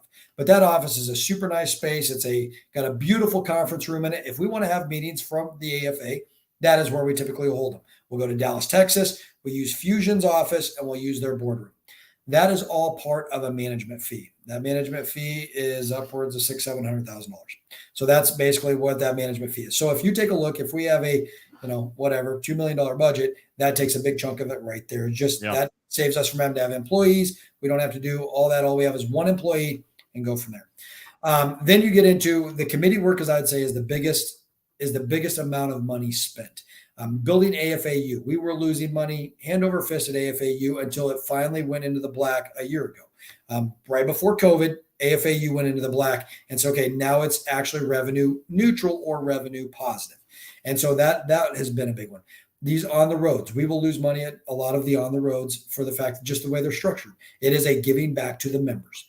And it's an interesting group with the newer guys who are on the board, because the newer guys are on the board are going, okay, we're sitting on a nest egg here, which is important. I mean, as a board, we have a fiduciary responsibility. If we have 2 fence techs in a row go bad, obviously we can't afford to live. It's no different than if you take your business, Joe, and go, hey, Ozark's not going to lose one expense. I'm going to shut the door for 2 years and let's see what happens.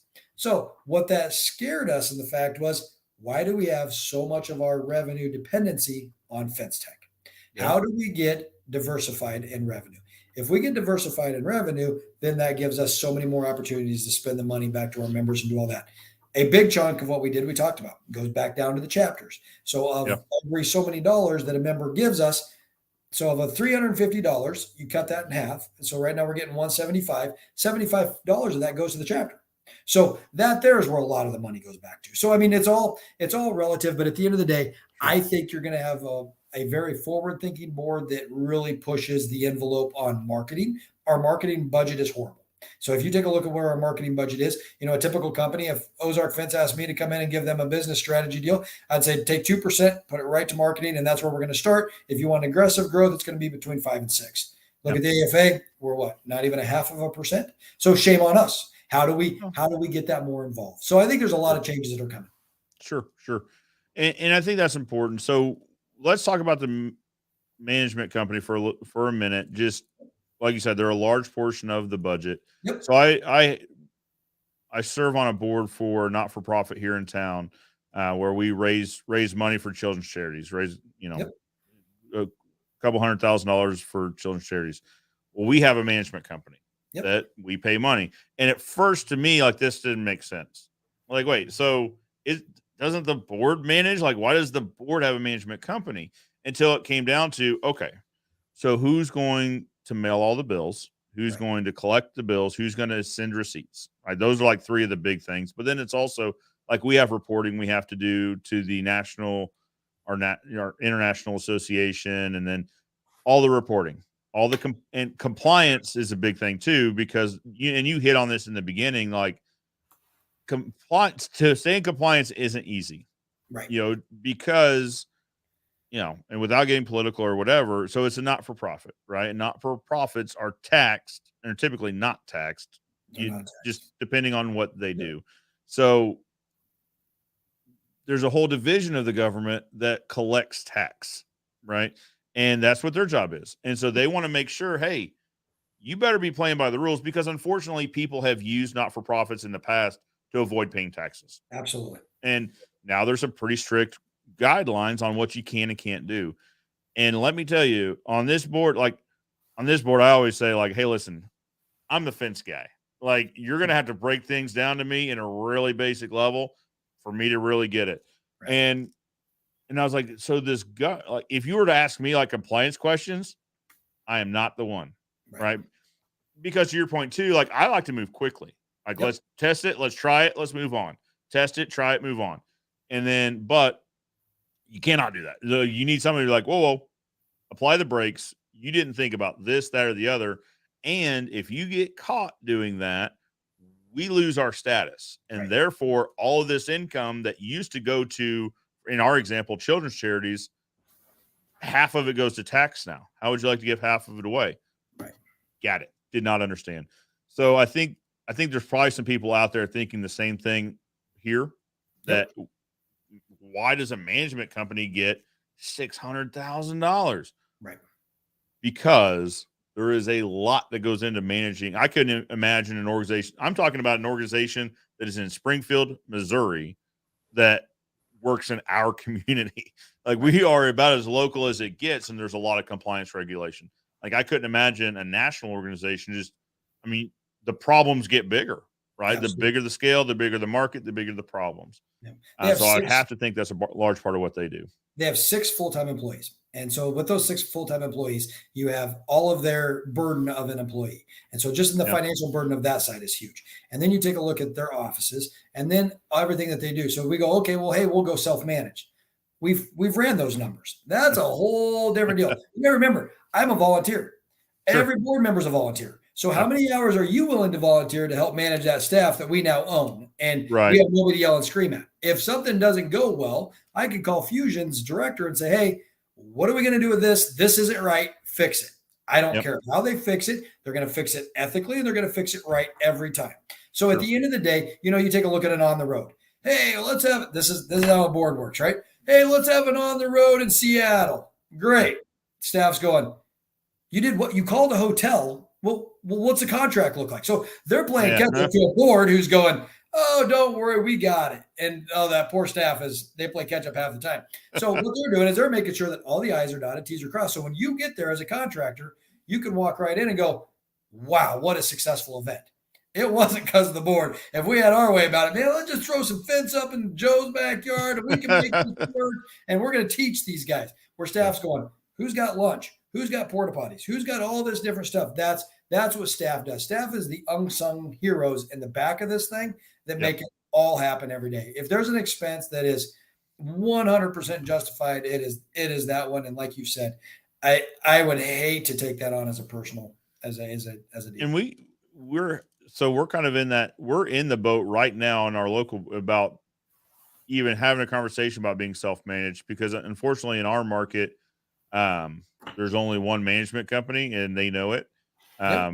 But like you say, like we're running the numbers right now. We're like, guys, we thought they were out of line, but let's actually sit here and look at, like, what does it look like for us to bring on full-time staff to do this Right. and to train them correctly and to compliance. Again, to come back to this, it's a better presentation should there be an audit or whatever, to say we are professionally managed. We are managed by this professional. This isn't us figuring it out. This is a professional management company handling it. And a lot of times, I think that squashes a lot of things, just because they're like, okay, so it's not a group of guys saying that they're not for profit. Like they're professionally managed and all that. Right. So, but just the billing, like I couldn't imagine on the national scale.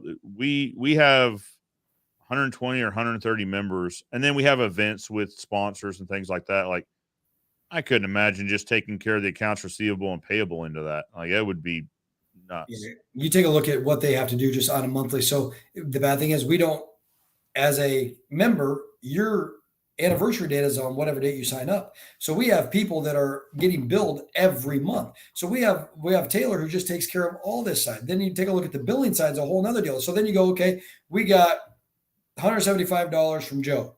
Well, how does that go into the funds? Well, then they go, hey, we got to do that evenly. So they have to divide that by 12. So much goes in every month. This goes over here. So, I mean, there's a whole side of this, because when we have an accounting firm come in and says, we're going to audit your fusion company, basically your management company, we're going to audit them. And we pay for it every year. They pass with flying colors because it's all transparent. It's out there. The board gets monthly statements that are fantastic, broke down, nice color charts that us fence guys can actually understand. So yeah.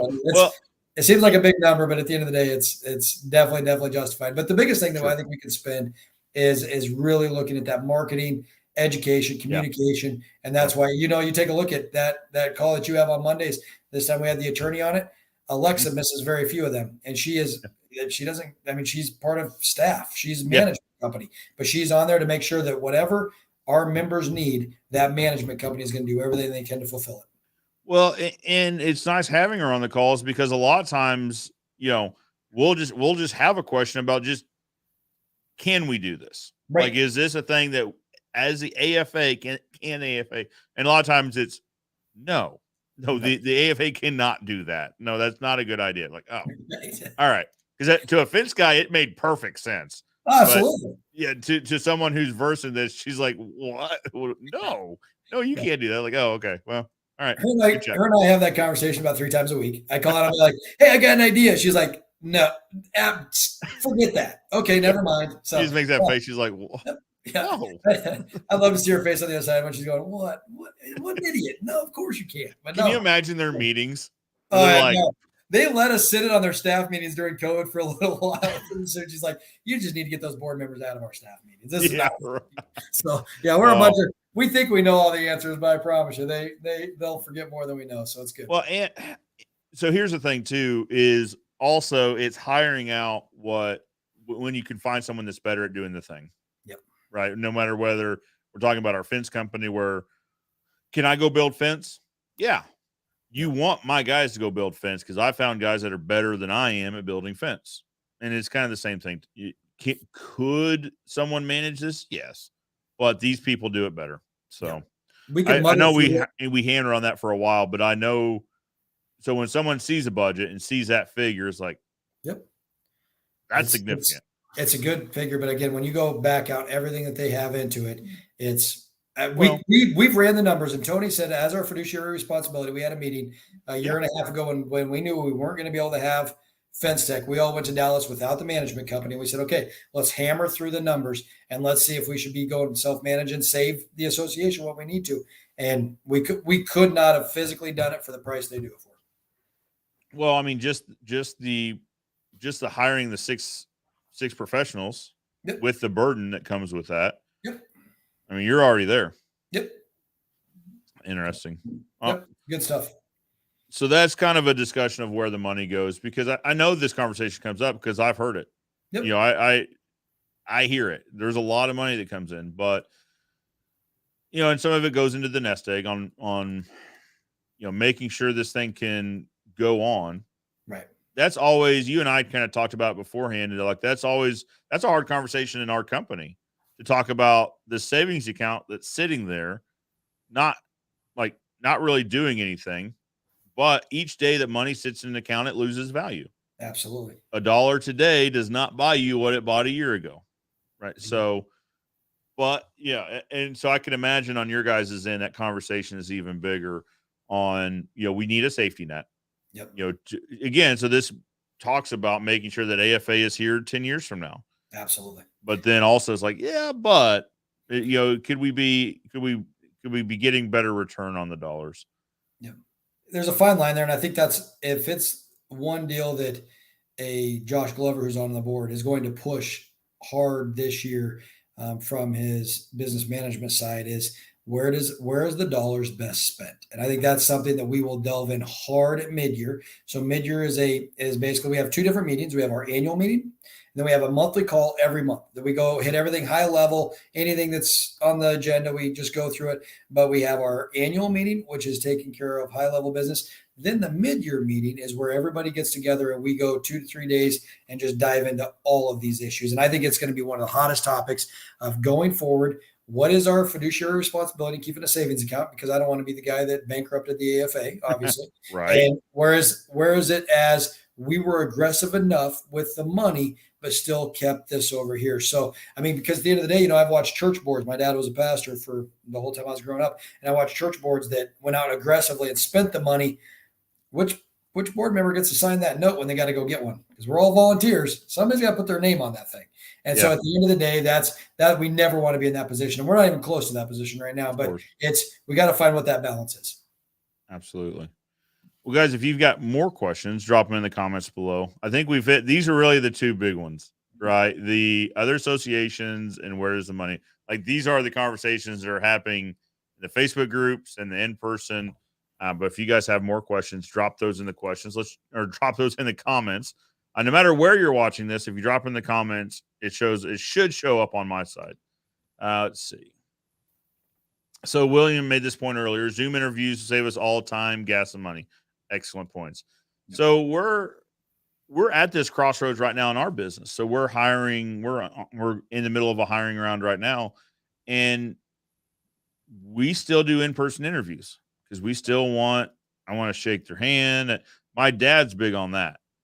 Is he will form his whole opinion on you when he shakes your hand, based on how, you know what I mean, based on the grip. But do you go in deep or do you not? Like, just catch the fingers at the end. Right. Is it a strong wrist or is it a weak wrist? Yep. The ranchers, they come in hard, and it's like, okay, that's what it is. Yeah. That's what my granddad used to do. So he grew up milking cows, and they had cows clear until my dad was a kid, and so he had these just catcher's mitts of hands. And he would go in, and his goal was to hurt you. You know what I mean? Like, he wanted the first time. Right. He wanted you to cry uncle. And he was just known as a guy with this grip, right? And I always tell this story. So we went to our local hardware store one time. I was probably 8 or 9 riding along with him. And we went over to the hardware store, and he goes in there and he goes, all right, where is he? So, where's who? He goes, I heard you have someone here that wants to shake my hand. He thinks he's better at shaking hands than I am. Bring him out. Like, all right. And out comes this guy. He was a big fellow. Like, and not like he was physically fit fellow. He's like, and my grandpa, this was his line. He goes, John's my name. I guess you know yours. And then they always laugh, like, oh, yeah, well, yeah, I'm whatever, Tim. He goes, all right, come here. And they go and shake hands. And he just like has this grip. So and I learned what it was, is he would get you in this tight grip, but he would get your joints. Yep. And he would just squeeze those joints and just hammer it. And this guy's like, okay. He's like, take a knee and say, please. He goes, because this guy came in just like this big attitude. He goes, take a knee and say, please. And so he goes, all right, please. And to me, like an 8 or 9-year-old kid, I was like, that's so cool. Granddad was a giant from that day forward. You know what I mean? But anyway, shaking hands is important. It is. So get back on track. in-person interviews. I still think they're important. You can have I mean, Zoom calls are better than like just, I don't know. They're better than having like just in paper, right, on paper, because you can hear tonation, you can ask follow-up questions and stuff like that. I'm still a big fan of in-person interviews. But anyway, this conversation is going on right now is that, so we're not losing interviews, but some people just aren't wanting to come in for in-person. They just want to do a Zoom call from their living room. I think that probably says more about the interviewee than anything. Right. So like, well, in our area, like the furthest drive you have to get to us is about 20 minutes, so it's not really that big of a deal. We're not asking you to relocate here or anything like that. So I don't know, but Zoom interviews also probably save us time too. You know what I mean? So we do in our company that I came out here in North Carolina about a year and a half ago and built a brand new vinyl manufacturing plant. And we started off with 2 employees, and today we have 145 a year later. So a lot of that is a lot of in-person, but all of our upper staff, typically what we do is we get the resume, then we'll go to a Zoom. If we like them on Zoom, then we bring them in for basically a one-on-one. So, I mean, we get the best of all worlds, and we can weed them out on Zoom if we don't like them, or if they're just not a good fit, and just keep moving on because we got enough to hire. So sure. Well, and that's kind of the fortunate place we're coming into in the labor market now. Yeah. So we're kind of seeing the tide turn back. Yeah. It was, listen, I'll say it. If you showed up for an interview, I hired you. You had a pulse. Yeah, like, listen, if you took the time to come in here, right? Can you start tomorrow? Like, if you're wearing work clothes, we might just put you to work. We've got some stuff to do out in the shop, but the tide's slowly turning back now to where. So we're kind of in the fortunate position now. We're hiring for future growth rather than hiring for current production. So we can be a little bit pickier. Sarah and Matt. So Matt that was here with us, and Sarah, my sister, they've kind of got this thing to where if it's not 100% yes, it's a no. Like if we just don't fall madly in love with you, then no. Now if we do, we'll hire you on the spot. Right. They did that while I was gone. They held some interviews and they hired it. It was so surreal because I don't think I've ever not been in an interview. Like that's just kind of, I like to be in all the interviews and I like to hire. Right. But while we were in San Diego, I got a text from, they're like, all right, found a new guy. His name's Jason, starts Monday. Okay. All right. Here we go. But no, we're getting a lot of people and we're getting to be really picky. Yeah. Right. We're hiring through Indeed. We've got 2 skill assessments and a phone interview that you have to do. The phone interview is they answer just pre-selected questions. Yep.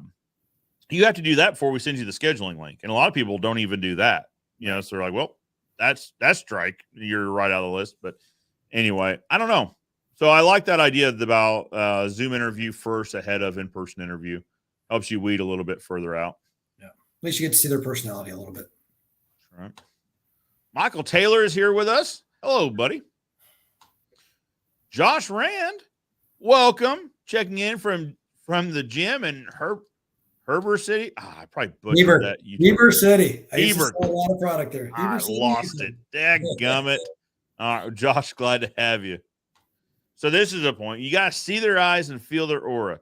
Yeah. I think that's a thing. I really do. Like, and people call this all sorts of different stuff. Aura or just like getting a sixth sense, or they go by their gut feeling. Like, okay, I think we're all talking about the same thing. Right. Where just like how they answer questions and how they hold themselves in a question or how they just, so did they show up early or on time or late?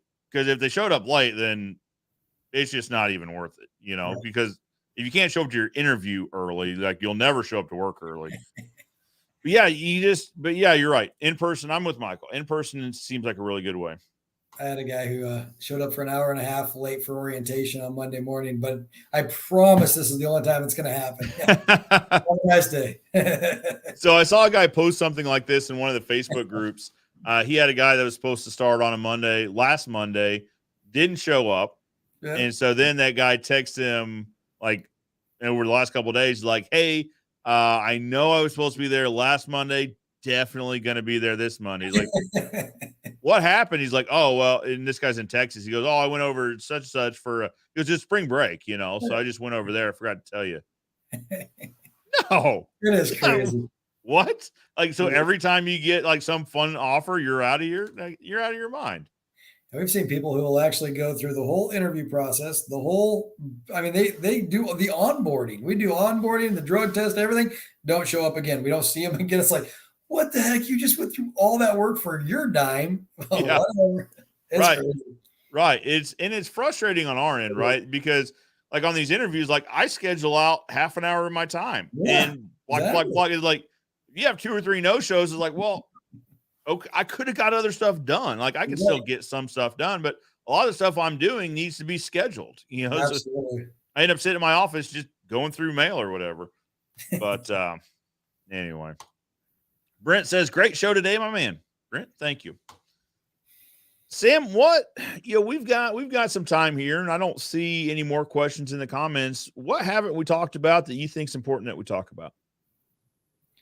I think the biggest thing is getting involved. If you can get involved at the chapter level, if I did myself a disservice coming up through the industry as a young guy, is coming up and not getting involved in the chapters and not even realizing what the AFA could bring to my life personally, to my business, to all these different things, and not realizing it until really half my career was over. And it's one of those things that I feel like it was time wasted. And if there's one thing that I would say, go to, I don't care if it's a golf outing. If your chapter's putting on a golf outing, go and check out the people. I guarantee you're going to come away going, man, I met 3 or 4 really great people. I'm going to get involved. And if there's a way for you to get involved, get involved. If there's a way for you to get involved at the association level, man, let me know where your interest is. I mean, you can reach out to me and we'll figure out where to get you plugged in at. And you can ask Joe. We're hitting this thing as aggressively as we can. And we want the association to grow. I think the biggest word that, Fusion picked up on a year ago, and Joe, you said it today, was pivot. And that's where we're at, is we're at a spot to pivot. And if you truly have intention of being, a selfless volunteer that says, I'll give my time and I'll do what I can to help this industry grow, knowing that it's going to come back to you 10 times full than you're in your own life and your own business, I'm telling you, you're the right person for us. So it's one of those things that being a member is just the first start. Yeah. And I think I through this channel and through I've met some really talented individuals that are in the fencing industry. And like, if we could tap the potential at 10% of that potential, like how incredible would that be? And it's not a major commitment. I don't want to minimize it, but it's not like 20 hours a week, something. We do a weekly Zoom call and I want to say they go for an hour. So it's not like it's a massive commitment, but we can have a massive impact. So, you know what I mean? I would recommend you get, if you're out there and you're watching it and you've got concerns, obviously reach out. But if you think you could help and do better, then let's do it. Right. Let's push this thing forward. One thing I know we didn't talk about, Sam, and I should have looked at my list before I said that because it's the one thing on here that's not checked off. We talk about FinTech. We've referenced it several times. Yeah. I'd like to hear your opinion on how FinTech went. You know what? We didn't know what to think going in. It was one of those things that we had 2 budgets built that one was clear over here and one was clear over here. And I tell you what, we were looking at massive attrition from the hotels. And what attrition is to provide a hotel for our association family. We basically will go out to multiple hotels and say, we guarantee 100 rooms. We're going to guarantee 100 rooms. For that, give us the best price you can give us. And that's what we do. But the bad thing is when we don't fill those 100 rooms, if you get under that 80-85%, what they call attrition kicks in. So now we have to come up with that money. So we were looking at, because you got to remember, FinTech contracts are now signed 7 years in advance. 7 years ago, we had no idea COVID was coming. So we signed up 5 or 6 hotels, right, in New Orleans. So we had no idea. So I'm telling you, Fusion, we moved meetings around. We said, hey, if we give you the annual meeting over here, will you knock off that attrition? We'll give you so much in food and beverage. We played the game everywhere, and they did. And they got it down to almost minimal to almost to zero. And so at one point, we were looking at almost 300,000. So, they did a really good job on getting all that done. And so walking the FinTech floor, the common thing we heard over and over and over was it might have been down a little bit, but the people who were here to buy. And that is the biggest thing. Everybody said it was one of the best FinTechs they had been to, even though it was down a little bit in registration. It really wasn't down as much as everybody thinks. It was a little bit bigger facility. And so it was there. Now, Oklahoma City followed by Nashville. I promise you, don't mark Oklahoma City off as it's an Oklahoma. Brand new convention center, brand new downtown. Oklahoma City is going to knock it out of the park. We are spending so much time to make sure that when you come to Oklahoma City, it is an awesome, awesome time. Nashville speaks for itself, but Nashville's easy. In Oklahoma City, they actually built that Brick City area, like the whole area around the convention center, for that convention center. Absolutely, yes. They built this whole section just for it. Yep. I'm really excited because we can drive there. Like Right, it is absolutely. drivable from Springfield, so Yep. we are in absolutely. But yeah, no, I think it's going to be exciting. I really do. And I'll give you my feedback is Yep. that yeah, I agree. So there's a bunch of people there. It felt a little bit more empty. But to your point, larger room would probably do that. Yep. Right. So, and I have to think. So what we saw. So I will also reference social media marketing world just got back. So the last year I went there was 2020. This year was obviously the first year back. They usually have 6,000 or 7,000 people there. This year they had 2,000. So a third of their people actually made it. A lot of their vendors weren't able to show up because they still have travel policies that, they won't allow that. So they saw a third of the people show up. What did FinTech see in terms of, who, you know what I mean? Like how many people showed up at FinTech versus the average? Yeah. So we haven't got the final numbers yet, but the numbers I've heard, just preliminary numbers. And again, don't quote me to these. I'll get these on your next show. I'll have all those numbers for you. But typically we're between 4,200 and 4,400 people will come through. That counts vendors and that counts participants. So with 42 to 4,400, I think this year we're right at 3,000. So yes, it was down, but it wasn't down as much as we had thought it was going to be. We budgeted for half. So we budgeted around that 2,100 number. So we were pleasantly surprised. And it did okay, which really freed up our committees to do what they need to do this year. Yeah. Well, so I mean, yeah. So you guys were more successful in terms of like actual new attendance versus established attendance as compared to the social media marketing world. And this is social media marketing world. Like literally, people come from all over the world to attend this thing. So that might have been part of their problem too. But they had half their speakers show up.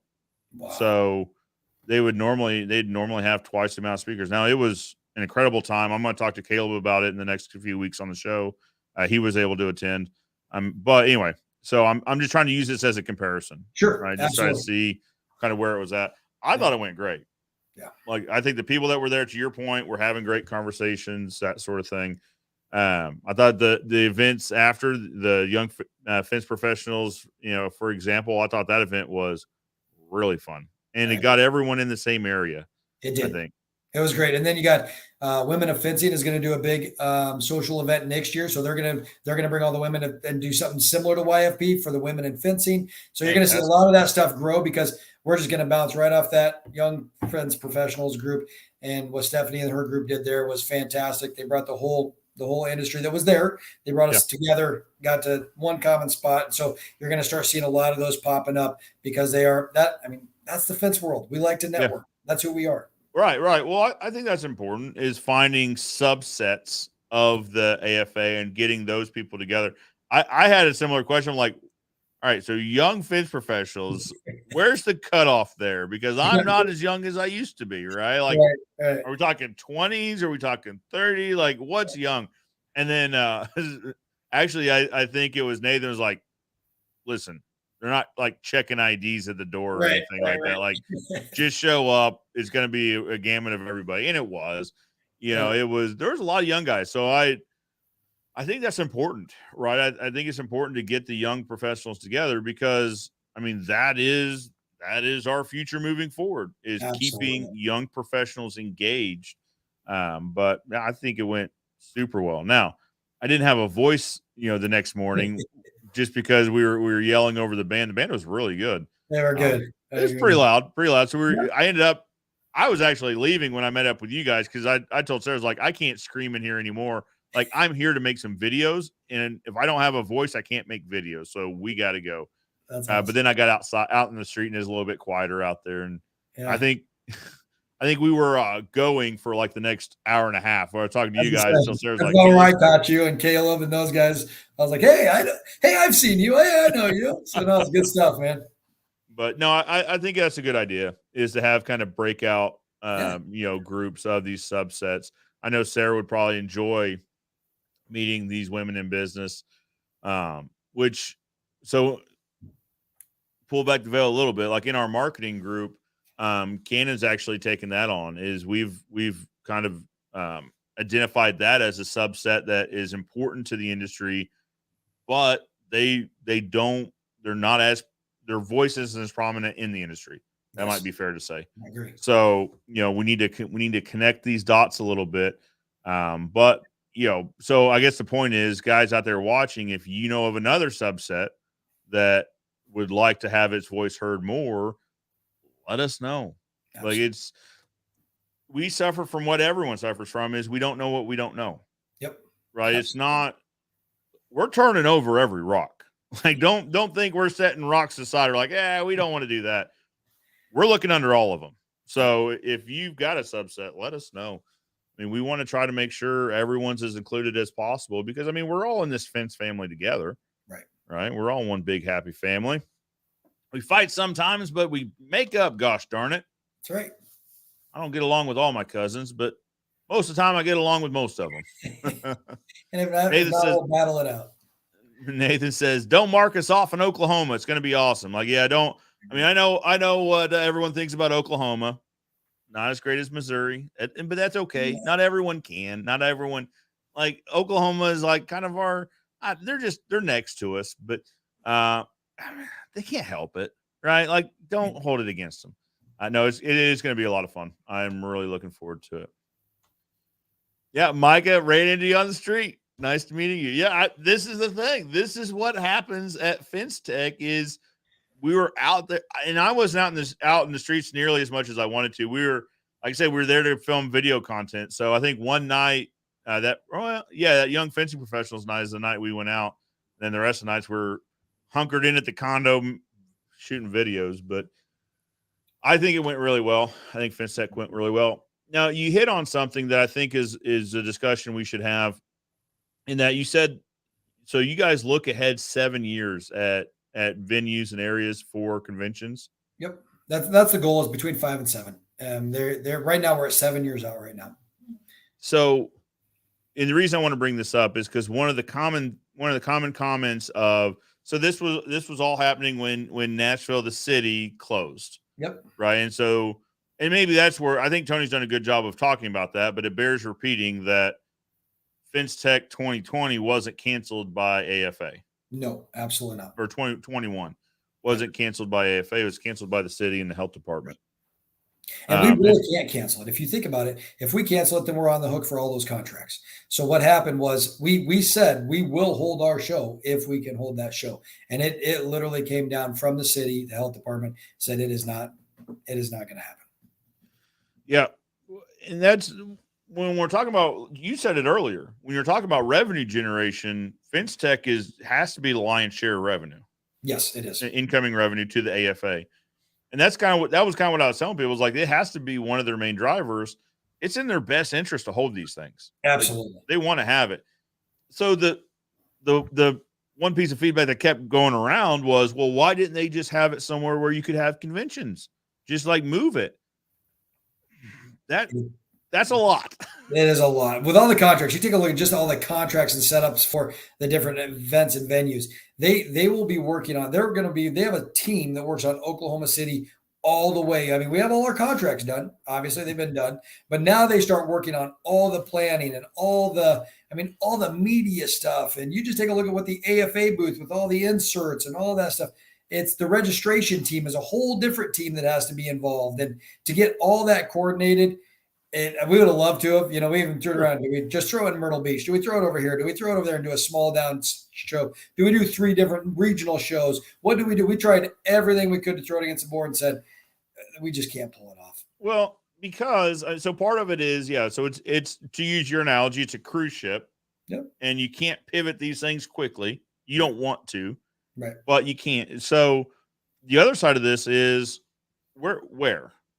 Right. Where would you like to take it? Because these other venues, like the weekend you're thinking about, got booked up 5 years ago. Yep. Like there's not a lot of people just empty. Yeah. Because I mean, so the two states that always come up are Texas and Florida. Like Yep. they were open for a while. Yep. Everyone else knew they were open too. Exactly. Like that's the thing, is like everyone knew that. Yep. So if you have a convention center in Texas or Florida, you're overbooked. Yep. Right? You already had things booked out 5 or 7 years ago. You might have had a few cancel, but you had someone waiting to step in there and take the spot. Yep. We got the same question of New Orleans. Why didn't we move it away from New Orleans? Because New Orleans had the vaccine mandate and all this stuff. We just had to live with it because we tried to look, but everybody else was booked up. And the bad thing is you may get the convention space floor, but do you have the hotels? Do you have everything? All the supporting things that take to put that show on is a whole deal, because somebody may come in and say, hey, we're going to do an IT convention at the hotel. Well, man, that hotel just went away, but we have convention space. So all this has to be coordinated. Yep. Well, and you guys would also be on the hook at New Orleans. Absolutely. Like there's, like I said, like you said, these contracts were signed 5 to 7 years ago, and there's not like an exclusion in the contract that says, oh, well, but if you don't want to, it's fine. Yep. You know what I mean? Like you'd still be on the hook for the convention center.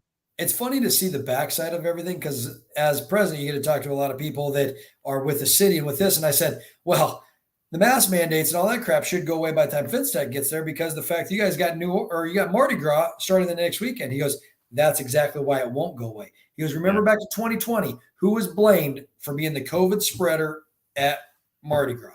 It was New Orleans. He goes, you guys are stuck with it. I didn't even think about it, going, oh, of course. The perception is, look, we're doing it right this time. So, I mean, it was everything's, politics, whatever that is. I don't care. I don't get into that game. But anyways, it was one of those things that you get talking to these people and you're going, oh, my perception would have been this. Now that I'm educated, that's definitely not going to go away. Absolutely. Well, and like I said, I think the eye-opening thing for me was the 5 to 7 year thing. Yep. Like we know where, like you've announced where the next several are going to be, but you guys are already working on whatever FinStech 2029 or something like that. 29 is actually booked. Now they're working on 30. Yep.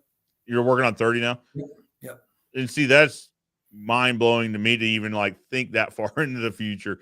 I'm not really sure what I'm eating for breakfast tomorrow. That's the reason we have staff. Right. This is one of the benefits of the management company. Yeah. Right. But so, and I don't know if we can talk about this, so I'm just going to say it, and you can say mind my own business. Uh-oh. But I was in a conversation where they're talking about part of the frustration of identifying, venues is some of the venues have pretty clear specifications on how many people attend. Mm-hmm. Can we talk about that a little bit? Sure. So what you have what they call basically tier 1, tier 2, A tier, B tier, however you want to say it. Vegas is a tier 1. So if we want Vegas, we don't bring enough people to go to a Vegas and do it halfway even. I mean, anybody will rent you space. If Vegas, you go into Vegas, they say, hey, you want to be in the Las Vegas Convention Center, it's going to be, you have to guarantee us $500,000 in rent, $250,000 in F&B, which is basically your food and beverage, and this many hotel rooms. The one thing that FinStech has going for it is the hotel rooms. Let's say we do 4,000 room nights in a convention. So that's good. I mean, most conventions don't get that many room nights. So we get a lot of good room nights. So we are a really good B tier, second tier cities. We do really well at Salt Lake. Nashville borders between 1 and 2. Orlando, 1 and 2, they border. But those are really the only border ones we do. Everybody goes, why can't you go back to Vegas? God, we love to go back to Vegas. I mean, trust me, we're all in the same boat. We did Vegas, every other year there for a while, but 100 years ago. But at the end of the day, you can cut out all your committee work. You can cut out all this because you're going to spend every dime you would have made in that year just for the rental space. And even then, we get no breaks. We don't get anything. Salt Lake City, they're going, hey, if you sign another 2-year deal with us, we can give you X amount of Visitors Bureau money. We can give you this. We can give you that. So then you get the second tier cities want us to come there, and they'll roll out the red carpets with their restaurants, everything, and you'll actually be treated with respect versus being treated like a number that you will in these big tier 1 cities. that was eye-opening for me to sit in on that conversation, because I hadn't thought about it. Mm-hmm. You know what I mean? I didn't even consider it, that, that, because that would, listen, Vegas comes up. It comes up a lot. It does. It's expensive. And even if you go to Vegas, then you're going to go, well, we're going to go down to the old downtown and we'll have no, we want to be on the strip, the new strip. And then it's like, okay, now we're just saying we're in Vegas. We're not really, you know what I mean? Then you get into that whole, are you really in Vegas or not? Yeah. Well, and it probably gets into, cheap flights are great. Yep. Like Vegas is great for the attendees. Absolutely. But for the actual event itself, it's probably not the best. Yeah, no, it's interesting in another world that I play in. It's in motorsports world. You'll go into convention centers and they'll be like, yeah, you got this. It's nice. I don't want your dirt. I don't want this. I don't want that. So every place has got their thing. Vegas is going, you don't have enough people. We love it. We could maybe subdivide this one convention center and give you 300,000 square feet over here. But at the end of the day, we got the gun show that's 1 million square feet, and we'll go to the gun show. Yeah. The AMO show or whatever. So and you could probably find space in one of the hotels, maybe, but then you're locked in with that hotel. Yep, like exactly. You're, I won't say stuck with it, but you get what you get, and I can see that. People want to do Airbnbs and do all the condos and do all this stuff. Well, then do you guarantee the rooms, because Airbnbs become so popular? There's a whole game on the backside of this. It goes, what is that magic formula? Well, and I'll be honest, I've got to apologize, because I didn't realize us getting an Airbnb negatively affected the AFA. No, you're good. Because I was like, well, for us, we kind of had to, because we've got some lights and production stuff. We made a studio in one of the condos, but it was also across the street, and it was really handy. And I didn't realize till I was having a conversation with one of the chapter presidents, and they're like, yeah, no one stayed in a hotel. Everyone went to Airbnb. Those guys, I'm like, oh, I'm one of those guys. Yeah, those guys, huh? Well, gotta go. Yeah, I didn't realize it had that kind of effect. But so you've announced Oklahoma City, obviously, in Nashville. Where's it after Nashville? Can you say? Or I'd have to get the whole list. I can give you the whole list next time. It's not that I just don't have it in front of me. I know Long Beach, California's in there. Orlando's in there. Salt Lake City's back in there once, maybe twice in the next 7 or 8. Those are the ones I remember off memory. I'll just put on my list. Yep. We'll go through that whole list. We'll share that whole list with your viewers. Yeah, that would be interesting. So to at least kind of know kind of where we're at. Yeah. Now, I'll be honest. The reason I didn't make the last FinTech is it was the same week as Social Media Marketing World. It's always ever in San Diego. So I was like, San Diego, Salt Lake City. San Diego. I don't know. In February or March, whenever. I was like, But then, so that's kind of how I made the decision ahead of time. And then afterwards, everyone's like, it's amazing. You've got to go. You missed it. Like, oh, well, I didn't know. I pictured some cold place. You know what I mean? And they're like, dude, there's snowmobile trips and there's all this. Oh no, I missed it. We went skiing and it was a good time. It was fun. Yeah. Time. I don't know. I had my predetermined biases about cold places. I don't know. So Matt had a question. Do you see a lot of people trying to reinvent the wheel when it comes to new fence products at FinTech, new hinges, fittings, etc.? Well, Sam, what do you think? What did you see in terms of new innovations versus just kind of the same? I don't want to say the same, because a lot of it's the same because it works really well, but right. I didn't get to. I only walked the floor a couple times, and shame on me. But as president, I got handed a schedule every day. But the one couple things I seen was a lot of people making tools and different items that make the job go faster. That are shortcut tools that are really good. That you may have built that jig in your shop, but here's one if you want to buy it right off the shelf. And I seen a lot of that kind of stuff, which was great. But outside of new products, we're not seeing everybody's so busy right now. You're not seeing a lot of the new colors. You're not seeing a lot of that kind of stuff. It's everybody just kind of short up their offering a little bit and going from there. But again, I know my eye kind of goes to the vinyl world, but I haven't seen anything new there for a while. So. Yeah, I think I agree. I think we're on the show floor it's funny. We were on the show floor every day, but we were also producing content. So everyone's like, well, what all did you see? Is like, oof, I don't know. I have to go watch the videos and see what I saw, I guess, because it's all. I made a joke to one guy. I was like, it's like I woke up on the plane home and I'm like, oh, okay, well, I guess we're going home now. I don't know. We're in the airport, so that must mean we're leaving. But one of the things, going back and watching the videos, one of the things is I think if you were to talk about percentages, like I think there's probably 15 or 20% of the floor it was innovation. Yep. Right? It was probably new products. Now, here's an interesting conversation: is that some of the new products are software.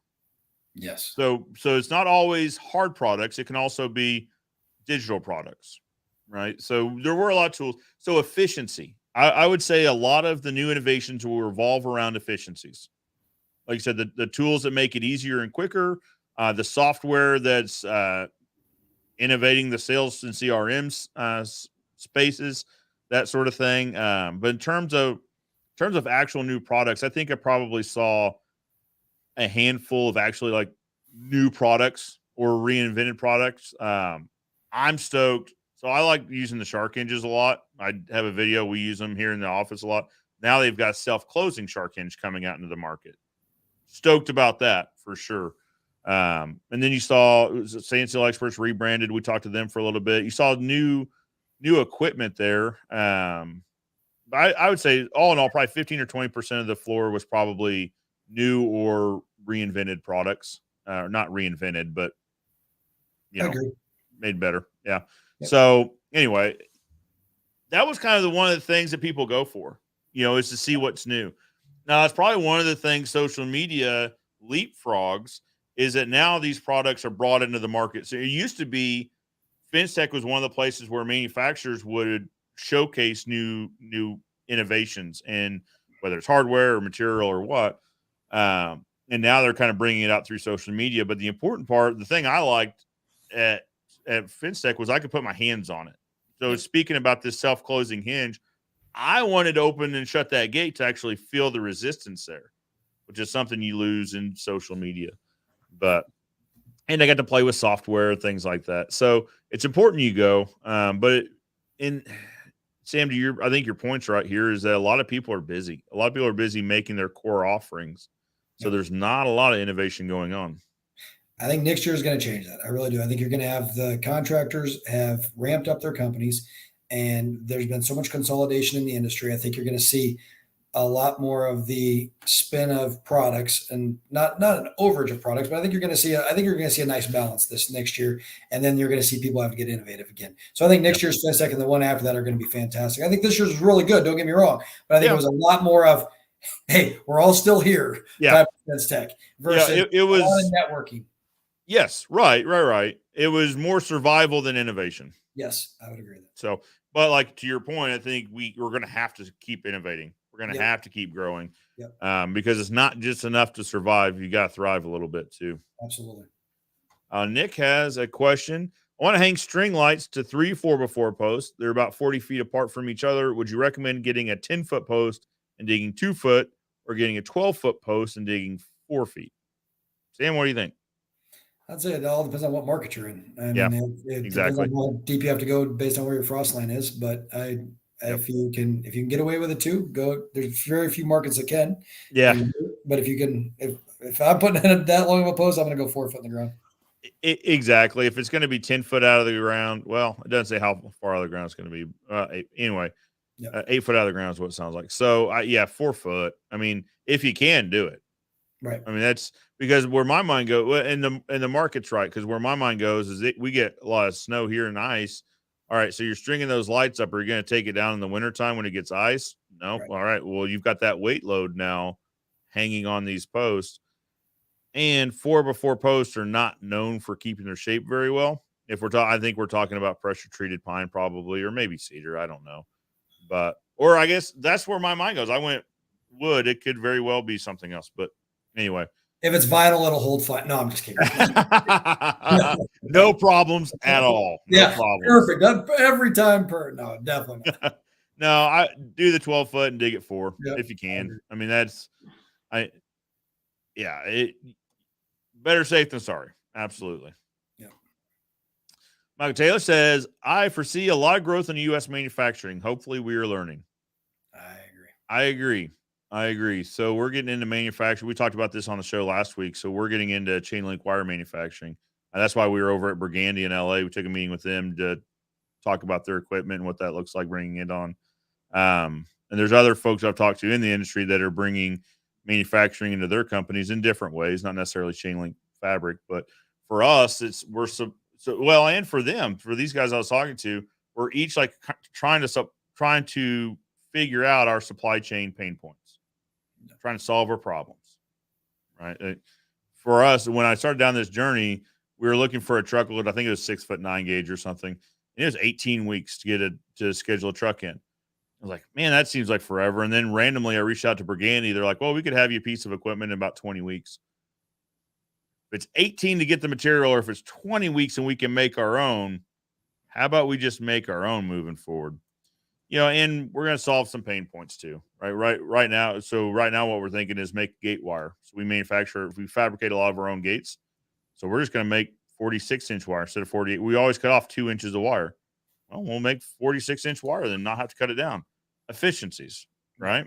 So Matt can tell you it needs to be done, but that has to be the most inefficient use of labor is cutting and re-knuckling wire for gates. Drives me batty. Like it just, yeah. Anyway, solving pain points. I think you're right. I think growth in U.S. manufacturing is important. Well, and probably becoming less dependent on imports too. Yep. That would certainly be nice. Yep. Nick Butler says, thanks. Have a great weekend. Thank you, Nick.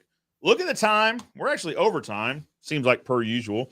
Yeah. Sam, do you have any closing thoughts, closing words you'd like to throw in? No, I just appreciate everybody. I mean, it's crazy when you start down this journey and, people that want to sit here and listen to us. I think it's awesome. Joe, thank you so much for having me on the show. I've watched it. I've heard about you for years, and it was great to meet you. And now to be on your show it's a pretty cool thing. So we're excited about the fence industry and anything we can do. We're going to keep this communication going. So absolutely. I thank you for making your time available. Absolutely. I mean, you're the president of the entire national organization. So that means a lot to be able to have you on. And ultimately, so when Josh first pitched this, before I'd met you, and I was like, well, I mean, we could try, but we'll see. A lot of times, a lot of folks don't want to talk in a forum like this because it's public, because it's open, and whatever comments come, And right. When I talked to you for, like I said, about 5 minutes, I was like, yeah, this is going to work. This is going to work really well. Because you're the kind of guy who's like, listen, let's grab the bull by the horns and see what happens. Absolutely. So I appreciate you making so much of your time available, especially on a Saturday. You bet. I look forward to this again. Like I said, I'd like to do this quarterly, every few months, get together and talk about kind of what's happening currently in the fencing market. Yeah. And I think we have a good list to go off from, and I think we can just keep expanding everybody's knowledge on where the AFA is at, and we'll follow up on all this stuff. So I think it'll be really good. Yeah, and if you guys have any more questions, you can drop them in the comments below, and we'll start a list for next time. You can also email them to me at joe@thefenceexpert.show, and I'll have a folder for questions for next time, and we'll go from there. Guys, I'm Joe Everest, the fence expert, reminding you that good fences make good neighbors.